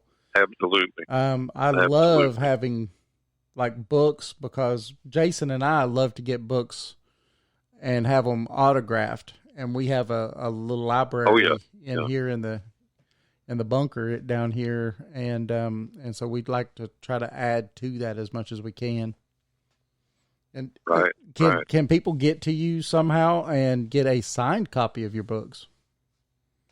As a matter of fact, on each book's page, not at Amazon, but if you go to writingwithghosts.net or aknockintheattic.net, which is a website I built for each individual book. You can scroll down there, and there's a place you can click on, and I'll offer you a personalized and autographed copy. Not free, of course, you have to pay for it, but there's an option on there for a personalized autographed copy, and you could buy that and then have it personalized and autographed, and then I send that out to you. So, yeah, there's that provision for each book. But for that, you got to go to writingwithghosts.net or aknockintheattic.net. And then scroll down a little ways, and you'll see it on there. It says, would you like a personalized autographed copy? And click here, and then it'll take you to the page with all the information to get that. Heck yeah, that's awesome. Jason, we're going to have to do that. Yeah. Add to our growing library. Add to your collection. To your library. Yeah, that's absolutely. I love it. It's nice to, we'll have people sometimes in studio, and they'll look over there at at all of our books, and they're like, wow. And we're like, yeah, this is some of the people we've had on. Getting a good collection together. Yeah, yes, absolutely. Yeah. Absolutely. Then we do a lot of, shows and stuff. So we'll go to East Tennessee, Bigfoot conference and some of these other places that we've been going for a little while. And when they have people come in with their books, we'll like to go over and buy their books and talk to them for a little bit and stuff like that. Oh, that's great. Yeah. That's great. Yeah. Have either one of you guys, I got a question for you guys. Have either one of you guys actually seen in the flesh a Bigfoot yet? I can say, yes, I have. Of course he can. Oh man, that's got to be an experience. It was a quick experience. It's like what a lot of the Bigfooters will say. Yeah. Probably their classic. Yeah, their most, the one that most people have, I guess. I was driving truck. My wife used to drive with me. We used to do team driving, And she decided to Right, come off right. the road this last November. But I think it was a couple of years ago, and we was up in Washington State going across I-90, and I was the nighttime driver. The wife done the daytime driving. And so I'm, cruising on through, and I don't know, it's probably somewhere between 10, 11 o'clock at night. And it's starting Right. to get foggy to where if you get about 3 or 4 car lengths out, it gets to where you probably couldn't read someone's tag, Gotcha. And I'm going down the road, and all of a sudden, out from my left-hand side comes out of the median. I mean, it was big. It was huge. Wow. I mean, I think if I pulled up next to him, I could have rolled down my window and we could have had an eye-to-eye conversation. I mean, I think he was every bit of that big. Yeah. And about 3 That's steps, he went from off the side of the road to the other side of the road and went up the embankment on the other side, which was really steep. Didn't even miss stride. Yeah. And Wow. it probably happened in 2 or 3 seconds. I mean, he was so quick. Yeah. He went across the road, and here I am doing about 65 miles an hour down the road, and he did Right. it before I got to where he was. And Wow. yeah, That's incredible. it was I have awesome. yet to have my first Bigfoot encounter. I've had UFO encounters. I've had encounters with every kind of being and spirit and other things you can imagine, haunted objects. But I'm still waiting for that first Bigfoot encounter. And I've talked to so many clients that have had Bigfoot encounters. One of my clients, they have this regular sojourn up into the mountains, and I'm not going to say where because they keep it private. But I have been invited if I ever get the time to go. And they have direct interactions with the Bigfoots there. The entire Bigfoot families will come and interact with them, and like they'll make little things out of twigs and stuff and bring it to them and leave them as little gifts and things like that. So just phenomenal. I'd love to experience that, but maybe one of these days I'll get up there and do that. Wow, that would be an awesome experience. That would be. Yeah. I'd like to have an Yep. experience like that. We have a psychic that that comes on the show pretty often, and she tells me that I have one on my property somewhere. Oh, neat. Yeah, I wouldn't be surprised. I've yet to really see any signs of it, but I don't know. We'll see. So you were, Well, you got to get out there and kind of maybe tune in and kind of do a little meditation, send out a mental request that it show itself to you or leave you a sign. Yeah, I'm gonna have to do that sometime. Yeah. And I'm working on, a lot of things seem to be camera shy. Excuse me, and you can kind of understand that, and then a lot of it has to do with. I was talking with somebody here the other day about certain things, and they were asking me about some of these manifestations, but later things that are occurring lately, rather that I'm experiencing. And they asked me if I'd taken photographs, and I said no. At this point, I haven't, because what I'm experiencing has an intelligence and a will, and is showing me specific things through these transformations that it's doing, and that's private at this point. And then there's also a respect issue. It's like if you're a famous star and the paparazzi is waiting around every corner to stick the camera in your face. That's just incredibly rude. Yes. And so with things in the spirit realm, they deserve our respect, and they deserve our, saying, hey, do you mind if? Yes. And so that's one of the things that I'm working on now, is trying to work on some of these things and get some of this more evidentiary type stuff, but in a way that's respectful and in a way that I get permission to. And so a lot of these things, I think when we go and try and photograph them, this, that, and the other, we need to be very respectful about that. And it's like, if I were to have an encounter with a Bigfoot and we somehow communicated and it gave me the permission to photograph it, to have photographic evidence of it, I would never tell anybody on the planet where that was, because the first thing, people would be out there trying to hunt the thing down, kill it, and, oh, look, I got me a Bigfoot body, and, is there somebody going to put up a reward for this, or military be out there trying to capture it and weaponize it or whatever. So, that's our mindset. Everything Yes. that we look at is like, can I make money from it? Can I kill it and eat it? Can the military use it? It's like, man, these are fellow creatures here on this earth that have intelligence and will and purpose and everything else just like we do.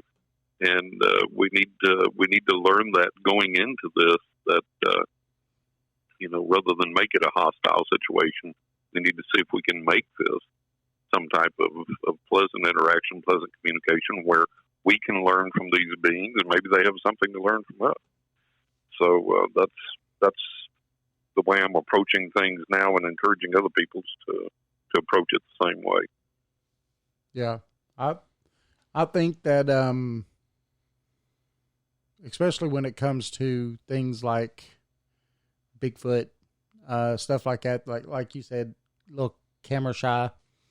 I think that the reason that we don't have more evidence is just for that reason, is because we're going out thinking, well, this is just some stupid monkey, and Right. I'm going to go out here and take its picture. Well, if it was just that, we would have found it by now. Oh, absolutely. Absolutely. And I think, there seems to be a paranormal component yes, to Bigfoot. The Native Americans talked about that. So there could be this paranormal component. And I always get tickled at people. One thing that always comes up is, well, I've never seen one. And, I've been out in the woods. I've never seen one. Where are they? If they were there, I would have seen one. Well, let me tell you something. I have been my entire life an avid outdoorsman. Camp, hunt, fish, hike the woods, and all over the U.S., all over the places I've lived, all over the places I've been, deep woods, everything else. And I have never, in my entire life, and all the years that I have spent in the outdoors and in the woods, I have never seen bear scat. I have never seen a live bear, never seen a dead bear, never seen scratches on a tree. And I've been in areas that were supposedly infested with bears. So by that logic, I could say bears do not exist. Why? I've never seen one. I've been in the outdoors all my life. I've never seen a bear, so bears don't exist. So if you extrapolate that to what people are saying about Bigfoot, well, I've been out here. I've never seen a Bigfoot, so I don't think they exist. Well, I've never seen a bear in the wild. I've been outdoors. So I'm 68 now. I've been an outdoorsman since I was a kid, and I've never seen a bear in the wild ever my entire life. So I can say, well, bears don't exist. So we have to be careful about how we extrapolate things and how we interpret things. Just because we haven't seen it doesn't mean it's not there. yes, absolutely. I've told a story a million times because, we live way up in the mountains here. And I'll walk outside on my top porch, and many a times there'll be 5, 6, 7 deer sitting there eating, right there beside the house. And they'll see me, and they'll do what deer do. They'll blow and flash their tails, and they'll run up into the wood line. Well, there's just a funny thing about that, because you could watch these deer run to the woods, and as soon as they hit those woods, they disappear. They blend in so well. You could watch them go into the woods, and they just disappear. Mm-hmm. And you could sit there and watch and watch and watch. The only thing you'll see is every once in a while they'll flick that tail. They'll just start flicking that tail. Yeah. And I'm, I have to think that if they're able to do that, why wouldn't this Bigfoot creature be able to do that too? Why would he not be so in tune with himself and nature that, and if there's that paranormal component to it to boot, absolutely. Yes. But 100% what you're saying, because I had a dear buddy of mine, and he was hunting one time, and he said he saw this bear, and he said this bear vanished into the woods without one single sound. He said, here's this massive, huge animal, and he said this bear just vanishes into the woods without so much as a twig snap. And he said he was just so freaked out he couldn't see straight. He's like, how can an animal this big just race off into the woods and vanish without so much as a noise? And he said it blew his mind to the day he was telling me the story. So yeah, you're exactly right. If you live with nature and observe nature, you'll observe some phenomenal, wild, crazy stuff that nature does just naturally. Yes. And then you add in the paranormal components to things, and it's like, well, no wonder, Yep. So, but yeah, I think you have some things occurring there on your property, and I think if you'll just sit out and meditate and send out that thought, send out that energy that, hey, I'm here to communicate with you. I'm not going to let anybody harm you. I'm not going to harm you. And if you'd like to show yourself to me, or if you have something to communicate to me, and do that on a regular basis and see what happens, it might be real interesting. I think I'm going to take you up on that. I think I'm going to do it.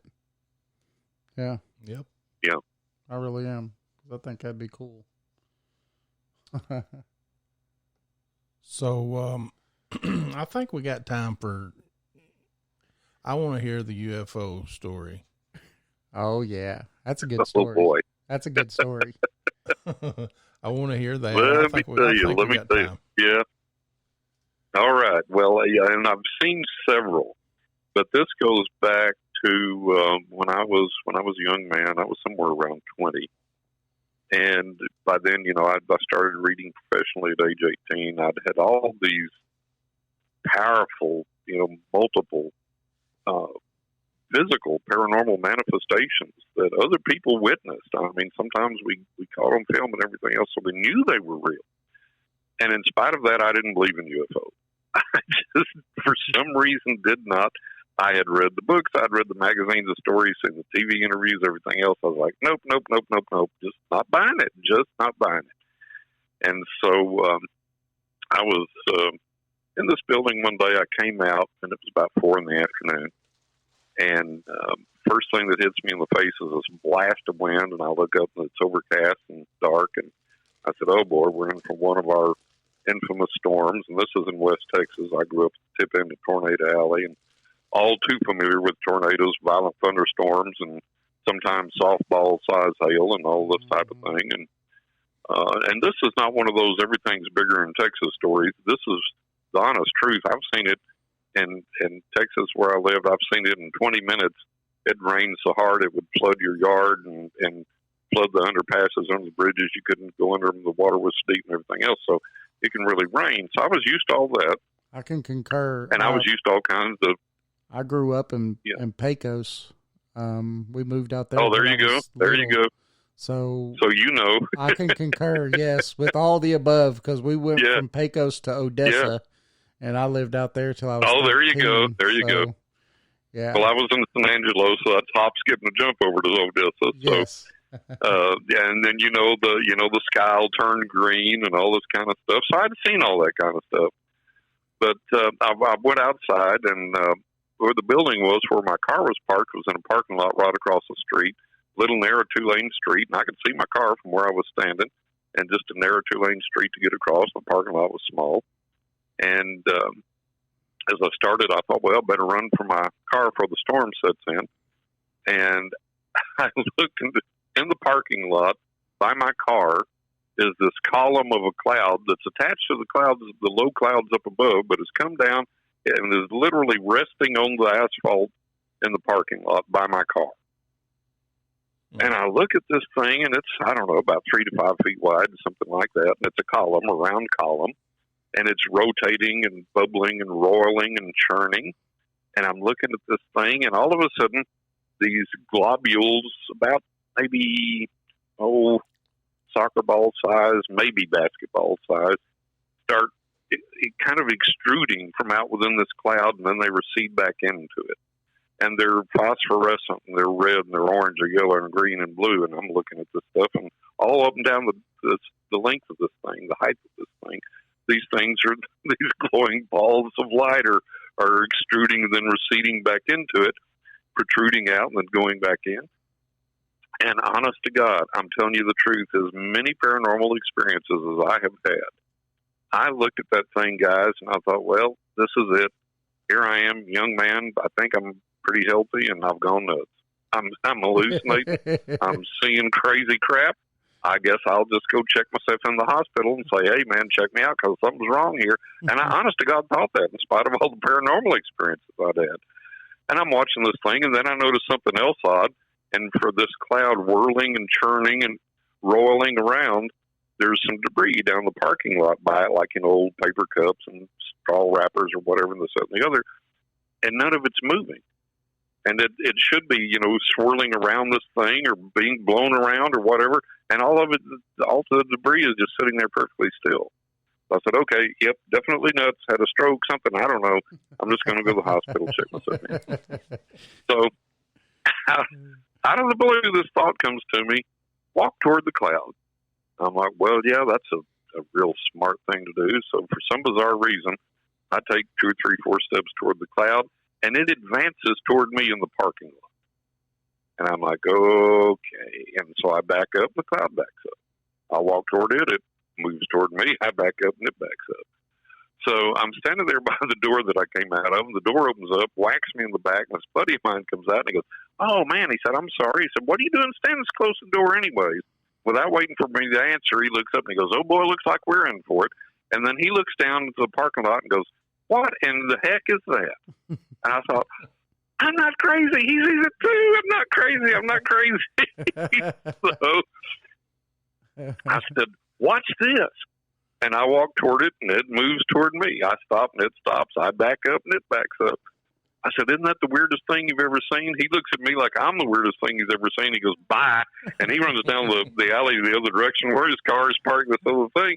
So I'm there all by myself with this thing again. I'm like, well, what do I do now? And now I know it's real because this guy has seen it. So about this time, it sucks back up into the clouds above, and the clouds start going over really fast. So I shake my head and gather my senses the best I can, run across the street to my car and get in. I'm like, what the hell was that? So I pull out, and I'm starting to drive. Now, this town, I know then and still know, but I knew then like the back of my hand, literally. You cannot get me lost in that town. I know every single area, every foot of every street in that town. So I know exactly where I'm at as I pull out. I'm going down the street, and out of the blue, it starts to rain. And you know the West Texas rains or the Texas rains, but this is unlike anything I've ever seen before. I have got the wipers on high, my headlights on, and the wipers are not doing a bit of good. There's like a waterfall running down my windshield, and the rain is coming down so hard that I literally, with my lights on, I cannot see but about a foot beyond the hood of my car. That's how hard the rain is. And I'm like, my God. And I'm like, and there's cars angle parked on the side of the street. I look out the passenger window, I can't even see them. So my fear is I'm going to hit somebody, somebody's going to hit me, I'm going to sideswipe these angle parked cars, and I'm just freaking out. I've never seen anything like this in my life. So my headlights pick up the bumper of this car in front of me as I nearly hit it, and I see this little teeny tiny red pinprick glowing up here, and it's like, oh, that's the street light, the stoplight. All you can see is this little tiny red dot. Well, they had seen it and stopped. I nearly hit them. The guy behind me nearly hits me. I'm like, man, this is crazy. I can't keep driving like this. I thought, okay, there's a Sears Roebuck that was on the street back then. It's not there now, but it was a Sears Roebuck. And down in the basement, they had one of the best sporting good departments ever. So I was like, here's my stupid plan. If I can get around here, see the parking lot, the rear parking lot, into the Sears store, I'll jump out, park as best I can, jump out, run in there. I don't care if I get soaked. I'll go down the basement, look at the sporting goods till the storm passes. So I'm poking around the corner, trying not to hit the person in front of me, trying to look for these angle parked cars, can't see them, and literally can't see but a foot beyond the hood of my car. That's how hard it's coming down. You look out the side, you can't see more than 5 feet away either side. I'm like, oh my God, this is nuts. This is nuts. So I'm going along, and the rain is coming down that hard. Now it's not. 1 second later, completely gone, completely stopped. Not a mist falling, not a drop falling. And I'm like, what in God's name? Nothing's in the windshield. Windshield's clear. Reach up and turn my wipers off. Now it's still overcast, but it's perfectly clear. No, not a mist falling. Not Not nothing. And I see all the way down the street in front of me, look in the rearview mirror, see all the way behind me, and I'm like, what in God's name? And then and I can see into the Sears parking lot by now. I'm right by the thing to go in the driveway to go in the Sears parking lot. I can see the Sears building. And all of a sudden, the cars that are coming the opposite way, in the lane opposite to us, are all of a sudden starting to swerve over into our lane and almost hit the cars in our lane. And people are honking and blaring their horns, and people are yelling, people rolling down their windows and pointing up the sky and yelling, people jumping out of their cars, opening their car doors, jumping out in the street. I'm like, God, everybody's gone insane. What in God's name? And so I look up where they're pointing, and right there over the Sears building, about 30 to 50 feet over the top of the Sears building, and the shiny metallic craft, maybe 30 to 50 feet in diameter, just hovering there over the Sears building. No smoke, no flame, no noise, just a solid metallic craft, no seams, no rivets, no nothing, just smooth like the crafts that you see. And I literally did a cartoon eye rub. I couldn't believe my eyes, and I literally rubbed my eyes. I look back up, sure enough, there it is. So I think, I'm going to get out of my car and get a better look at this thing. And so I reached for my door handle, and as I did, the craft just barely perceptibly moved towards us in the sky, just moved slightly toward us.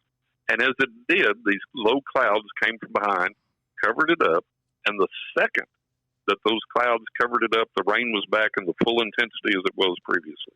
Didn't start up again. It was just instantly there, that blinding as it was before. So this guy in front of me, I said, well, I've got to make the Sears parking lot. So this guy in front of me turned in as well. I was right on his bumper. And I said, by God, I don't care if I hit this guy. My insurance will cover it. I don't care. I'm going to talk to this guy. So he parked. We couldn't even see lines, couldn't see spaces. All we knew was we were in the parking lot. We just parked. So the guy jumped out of his car. I was right beside him. I saw his dome light come on.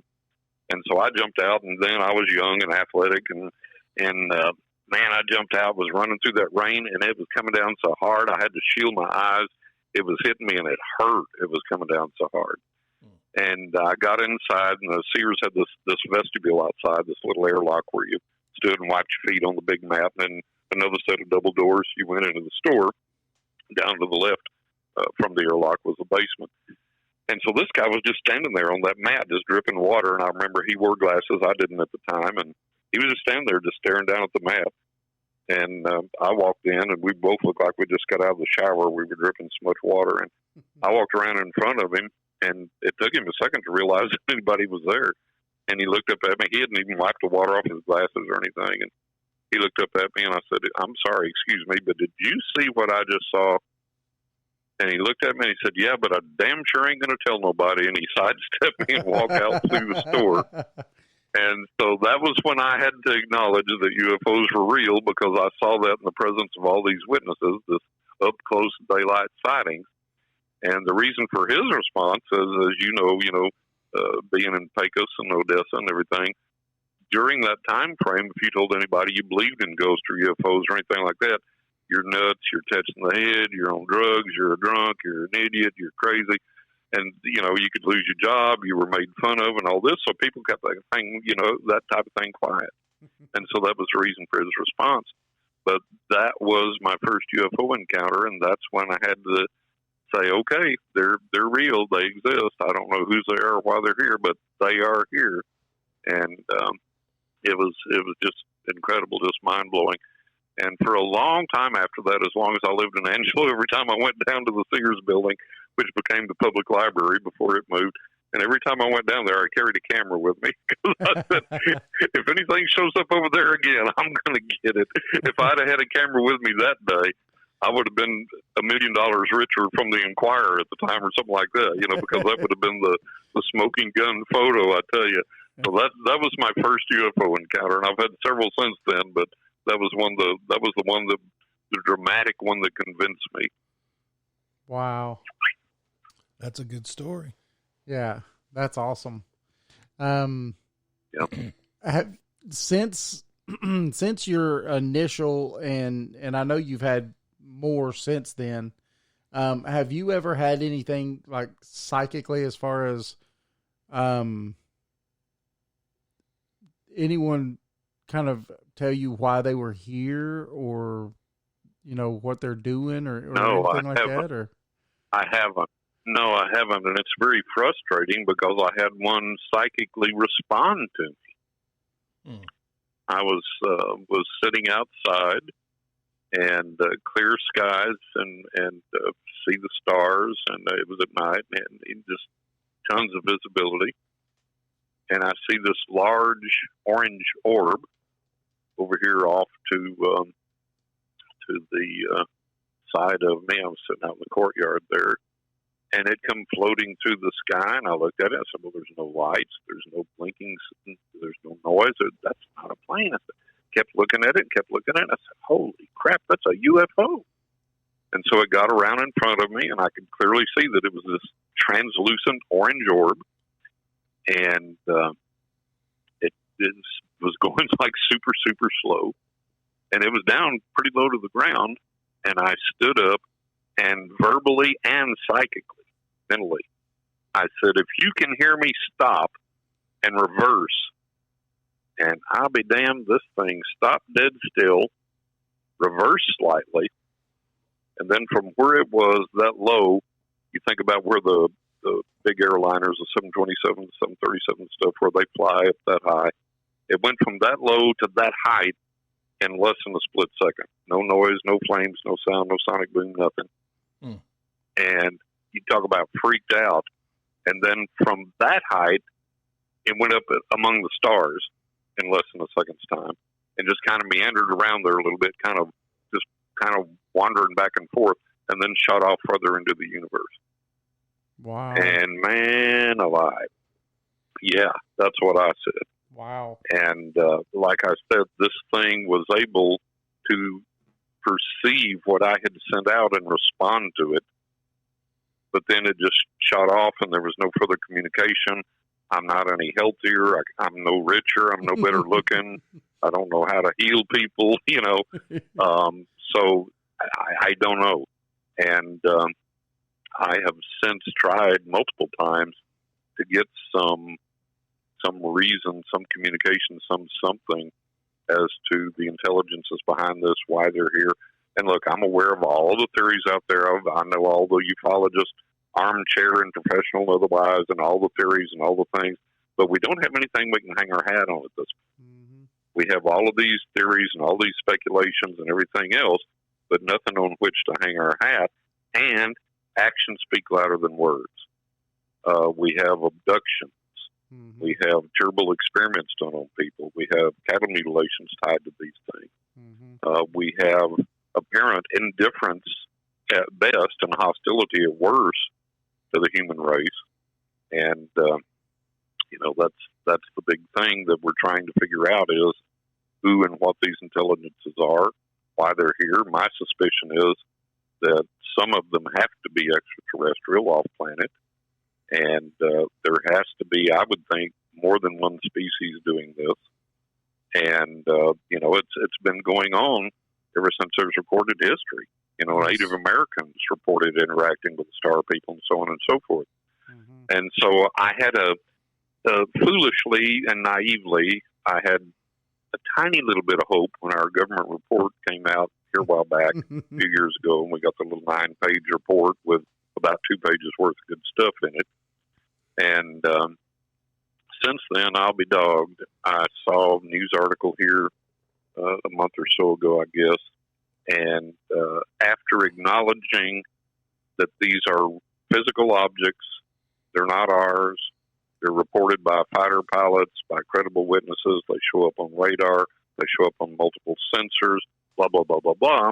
After making that statement, then I saw a news article here the other day where the government has, I wait for it, I couldn't believe it, I could not believe it, has resorted to saying some of these may be weather balloons or debris floating through the air. I was like, are you kidding me? Are you kidding me? We're going back to weather balloons? Uh-huh. Oh, my God. And one of the podcasts I was on at the time, the host was like, do they even use weather balloons anymore? I've never even seen a weather balloon. And they do, but apparently it's like a very rare thing or whatever now. And it's like, I've searched the skies all my life, And when I was a kid, I saw weather balloons regularly. I haven't seen a weather balloon in a jillion years now, but that's what they did.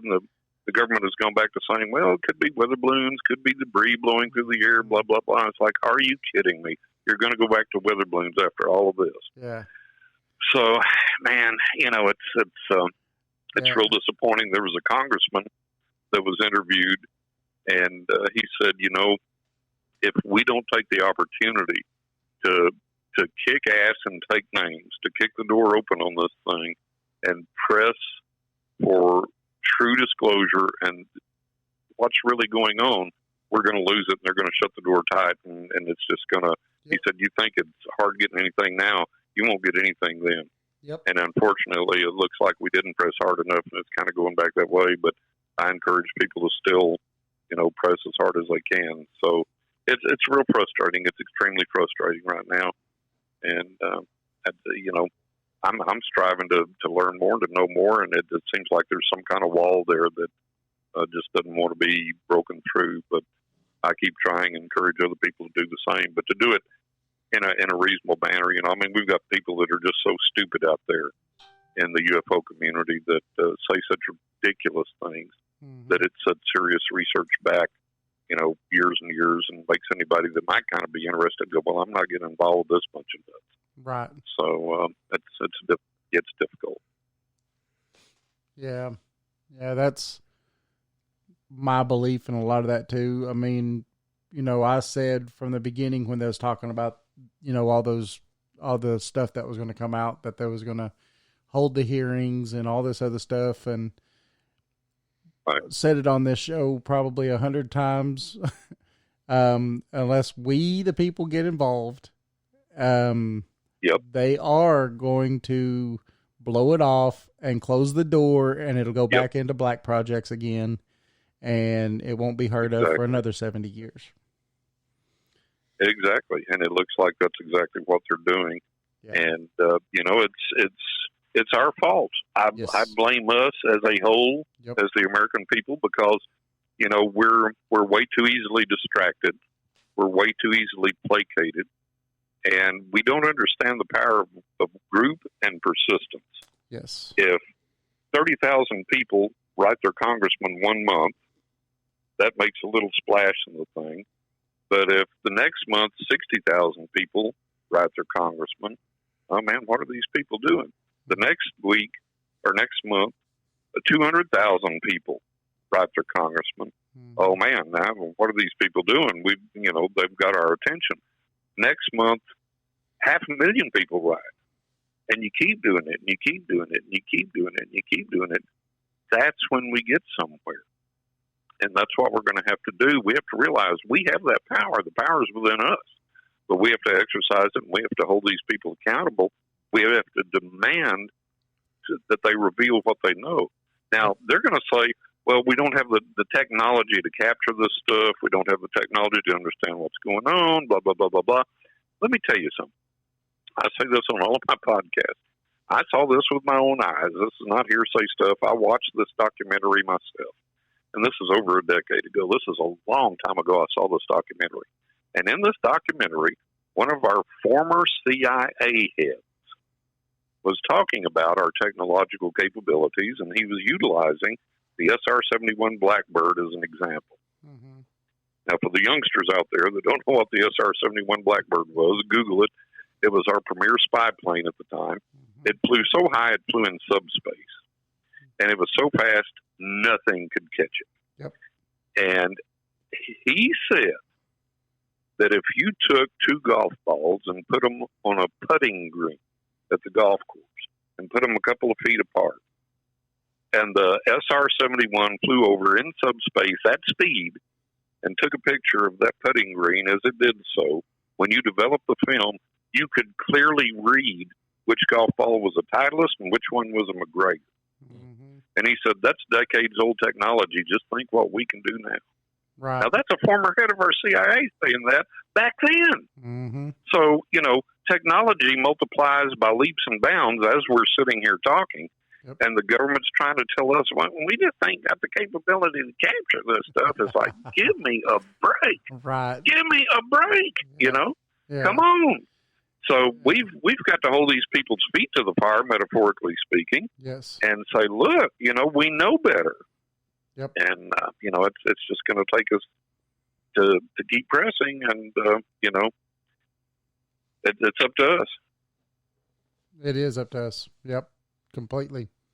I mean, that's we the people, a lot of people don't realize that we are a check and balance part of the system. Our system was built on checks and balances, and we the people are part of that checks and balance system. And that's it. We've got to get back to that for sure. We elect politicians to work for us, yes, to do things for us, not to control us and manipulate us. Yep. And that's what we've lost sight of. I mean, if this was the old days, we'd be out with torches and pitchforks, Yep. And we've lost sight of that. So we have to understand, hey, we elect these guys to work on our behalf and to provide the services that we need and to stay out of our lives otherwise, So yep, that's what we got to get back to. It's a struggle. It's a struggle. It definitely is. Well, unfortunately, we're out of time. We actually kept you a little late. Yeah, we kept you a little late. Sorry. Now, that's all right. I've enjoyed it. I hope you have too. Oh yeah. We had a great time and would love to actually have you back on sometime. I would love to. Just give me a holler anytime. Anytime I can put you in the schedule, I will more than happily do so. Yes, sir. Oh, that'd be awesome. If you want to go ahead and do your websites and stuff again, let our listeners know again. Yeah, thank you. Yeah, and go to John Russell. Could you tell us when you're going to be on Coast to Coast too? Because I want to listen. Oh, sure. Yeah, the website, johnrussell.net, 2 S's, 2 L's in Russell, johnrussell.net. And when you load that up, go down a little ways, there's a way to schedule a reading. Click on that to schedule a reading, get that information, and pay for your reading securely there. When the page loads again, on either side of my photograph, my picture there's pictures of my book covers. You click on those, it'll take you straight to Amazon where you can order either paperback or Kindle. You can even gift Kindle books to people for Christmas or whatever if you want to. And then I've got my media appearances on there, my biography all about me, my clients' testimonials, media appearances. There's links to all that on there. And then on each book's page, writingwithghosts.net or aknockintheattic.net. You can go there. You can also buy the books from there. They're available online at Target, Walmart, tons of places, Amazon, Barnes & Noble, Books A Million, a lot of mom and pop shops online. And then you can scroll down to each page, as we discussed earlier, and buy an autographed, personalized copy if you want to do that. And then next week on the 21st, we're doing the Paranormal Yuletide show. I'll be on with George Norrie for a couple hours. And that'll be, again, next week, December 21st, be my 8th appearance on Coast to Coast AM. Wow. So everybody tune in there if they can. And I've enjoyed it with you guys. I hope everybody listening's enjoyed it and look forward to coming back again. Yes, sir. Thank you, John. Yes, we did enjoy it. And yeah. Yeah. Oh, absolutely. 100%. I appreciate it. I appreciate it. And hope you do get to come back again. And we truly want to thank you for your time. Absolutely. Absolutely. Got a lot more stories to share with you. That's what I want to get into, some really good stories next time. Yeah. We'll do some stories. We'll have to talk about some of the dead pets that came back to visit me in the flesh and all kinds of goodies like that. Yeah. Oh, that's awesome. All right. I definitely believe that they're there on the other side for sure. Yep. Oh, yeah, absolutely. All right. Well, guys, I appreciate it so much, and I'll say good night to you and everybody else, and look forward to talking with you again. Yes, sir. Thank you. You have a good night. Have a good Christmas. Thank you. You too. Merry Christmas, everybody. Bye. All right. That was John Russell. Man, that was a really... psychic, paranormal investigator, and award-winning author. We got some. We do have pretty good guests. I think we do. I think you're right. And I want to thank them for, coming on and talking with us. And, he took a couple phone calls tonight. Yep. Helped a couple of guys out, I think. Yep. And that's fantastic. So I definitely look forward to having John back on again. Remember, everybody, he does have 2 books, Writing with Ghosts, Angels, and Spirits of the Dead, and A Knock in the Attic. So definitely go to his website, johnrussell.net, and check that out. Check out those books. Right, Jason? Yes. We also have a book on Amazon. It's called East Tennessee Hauntings and Lore. Check it out. 5-star rated. 5 stars. 5 stars. Boom, boom, boom, boom. We want to thank everybody that listens. Thank everybody that listened and participated tonight in the chat rooms and called in. We want to thank all of our premium members also.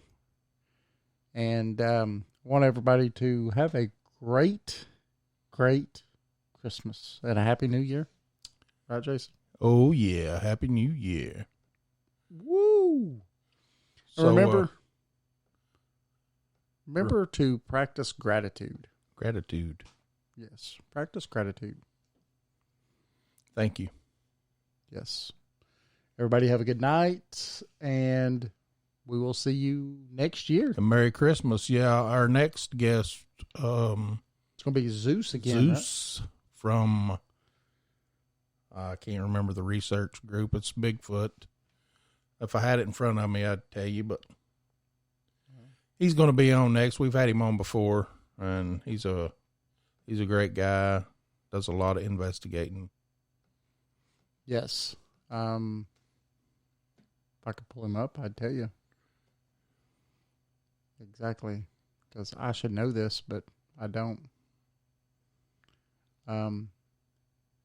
It's saying that there's no next. Remember I told you when the website messed up?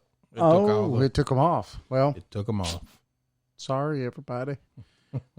We'll have those back on, though, sometime soon. But Zeus, yes, we had him on once before.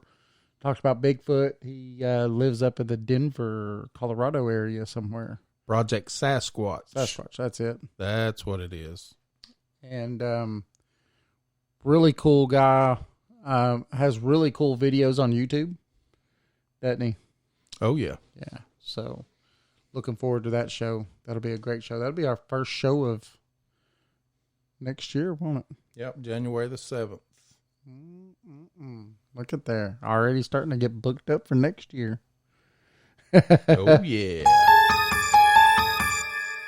Thank you very much. Thank you very much, All right, everybody. Man. Y'all have a good night, good weekend. Have a great Christmas and a Happy New Year. And we will see you next year. Until then, this is David and Jason, Paranormal 411. Good night.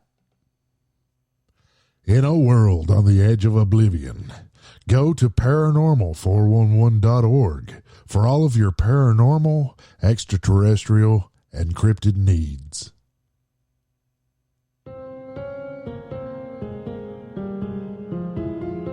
Thanks for listening to the show. You can find us on Facebook and Twitter at Paranormal 411. Join us on the website at paranormal411.org. It's free to sign up and become a member. All of our upcoming shows are on the guest and events page. You can also listen to past shows on the website as well. And if you like the show and want to support us, you can do that by becoming a premium member for only $2 a month. Thanks for listening to Paranormal 411. Join us.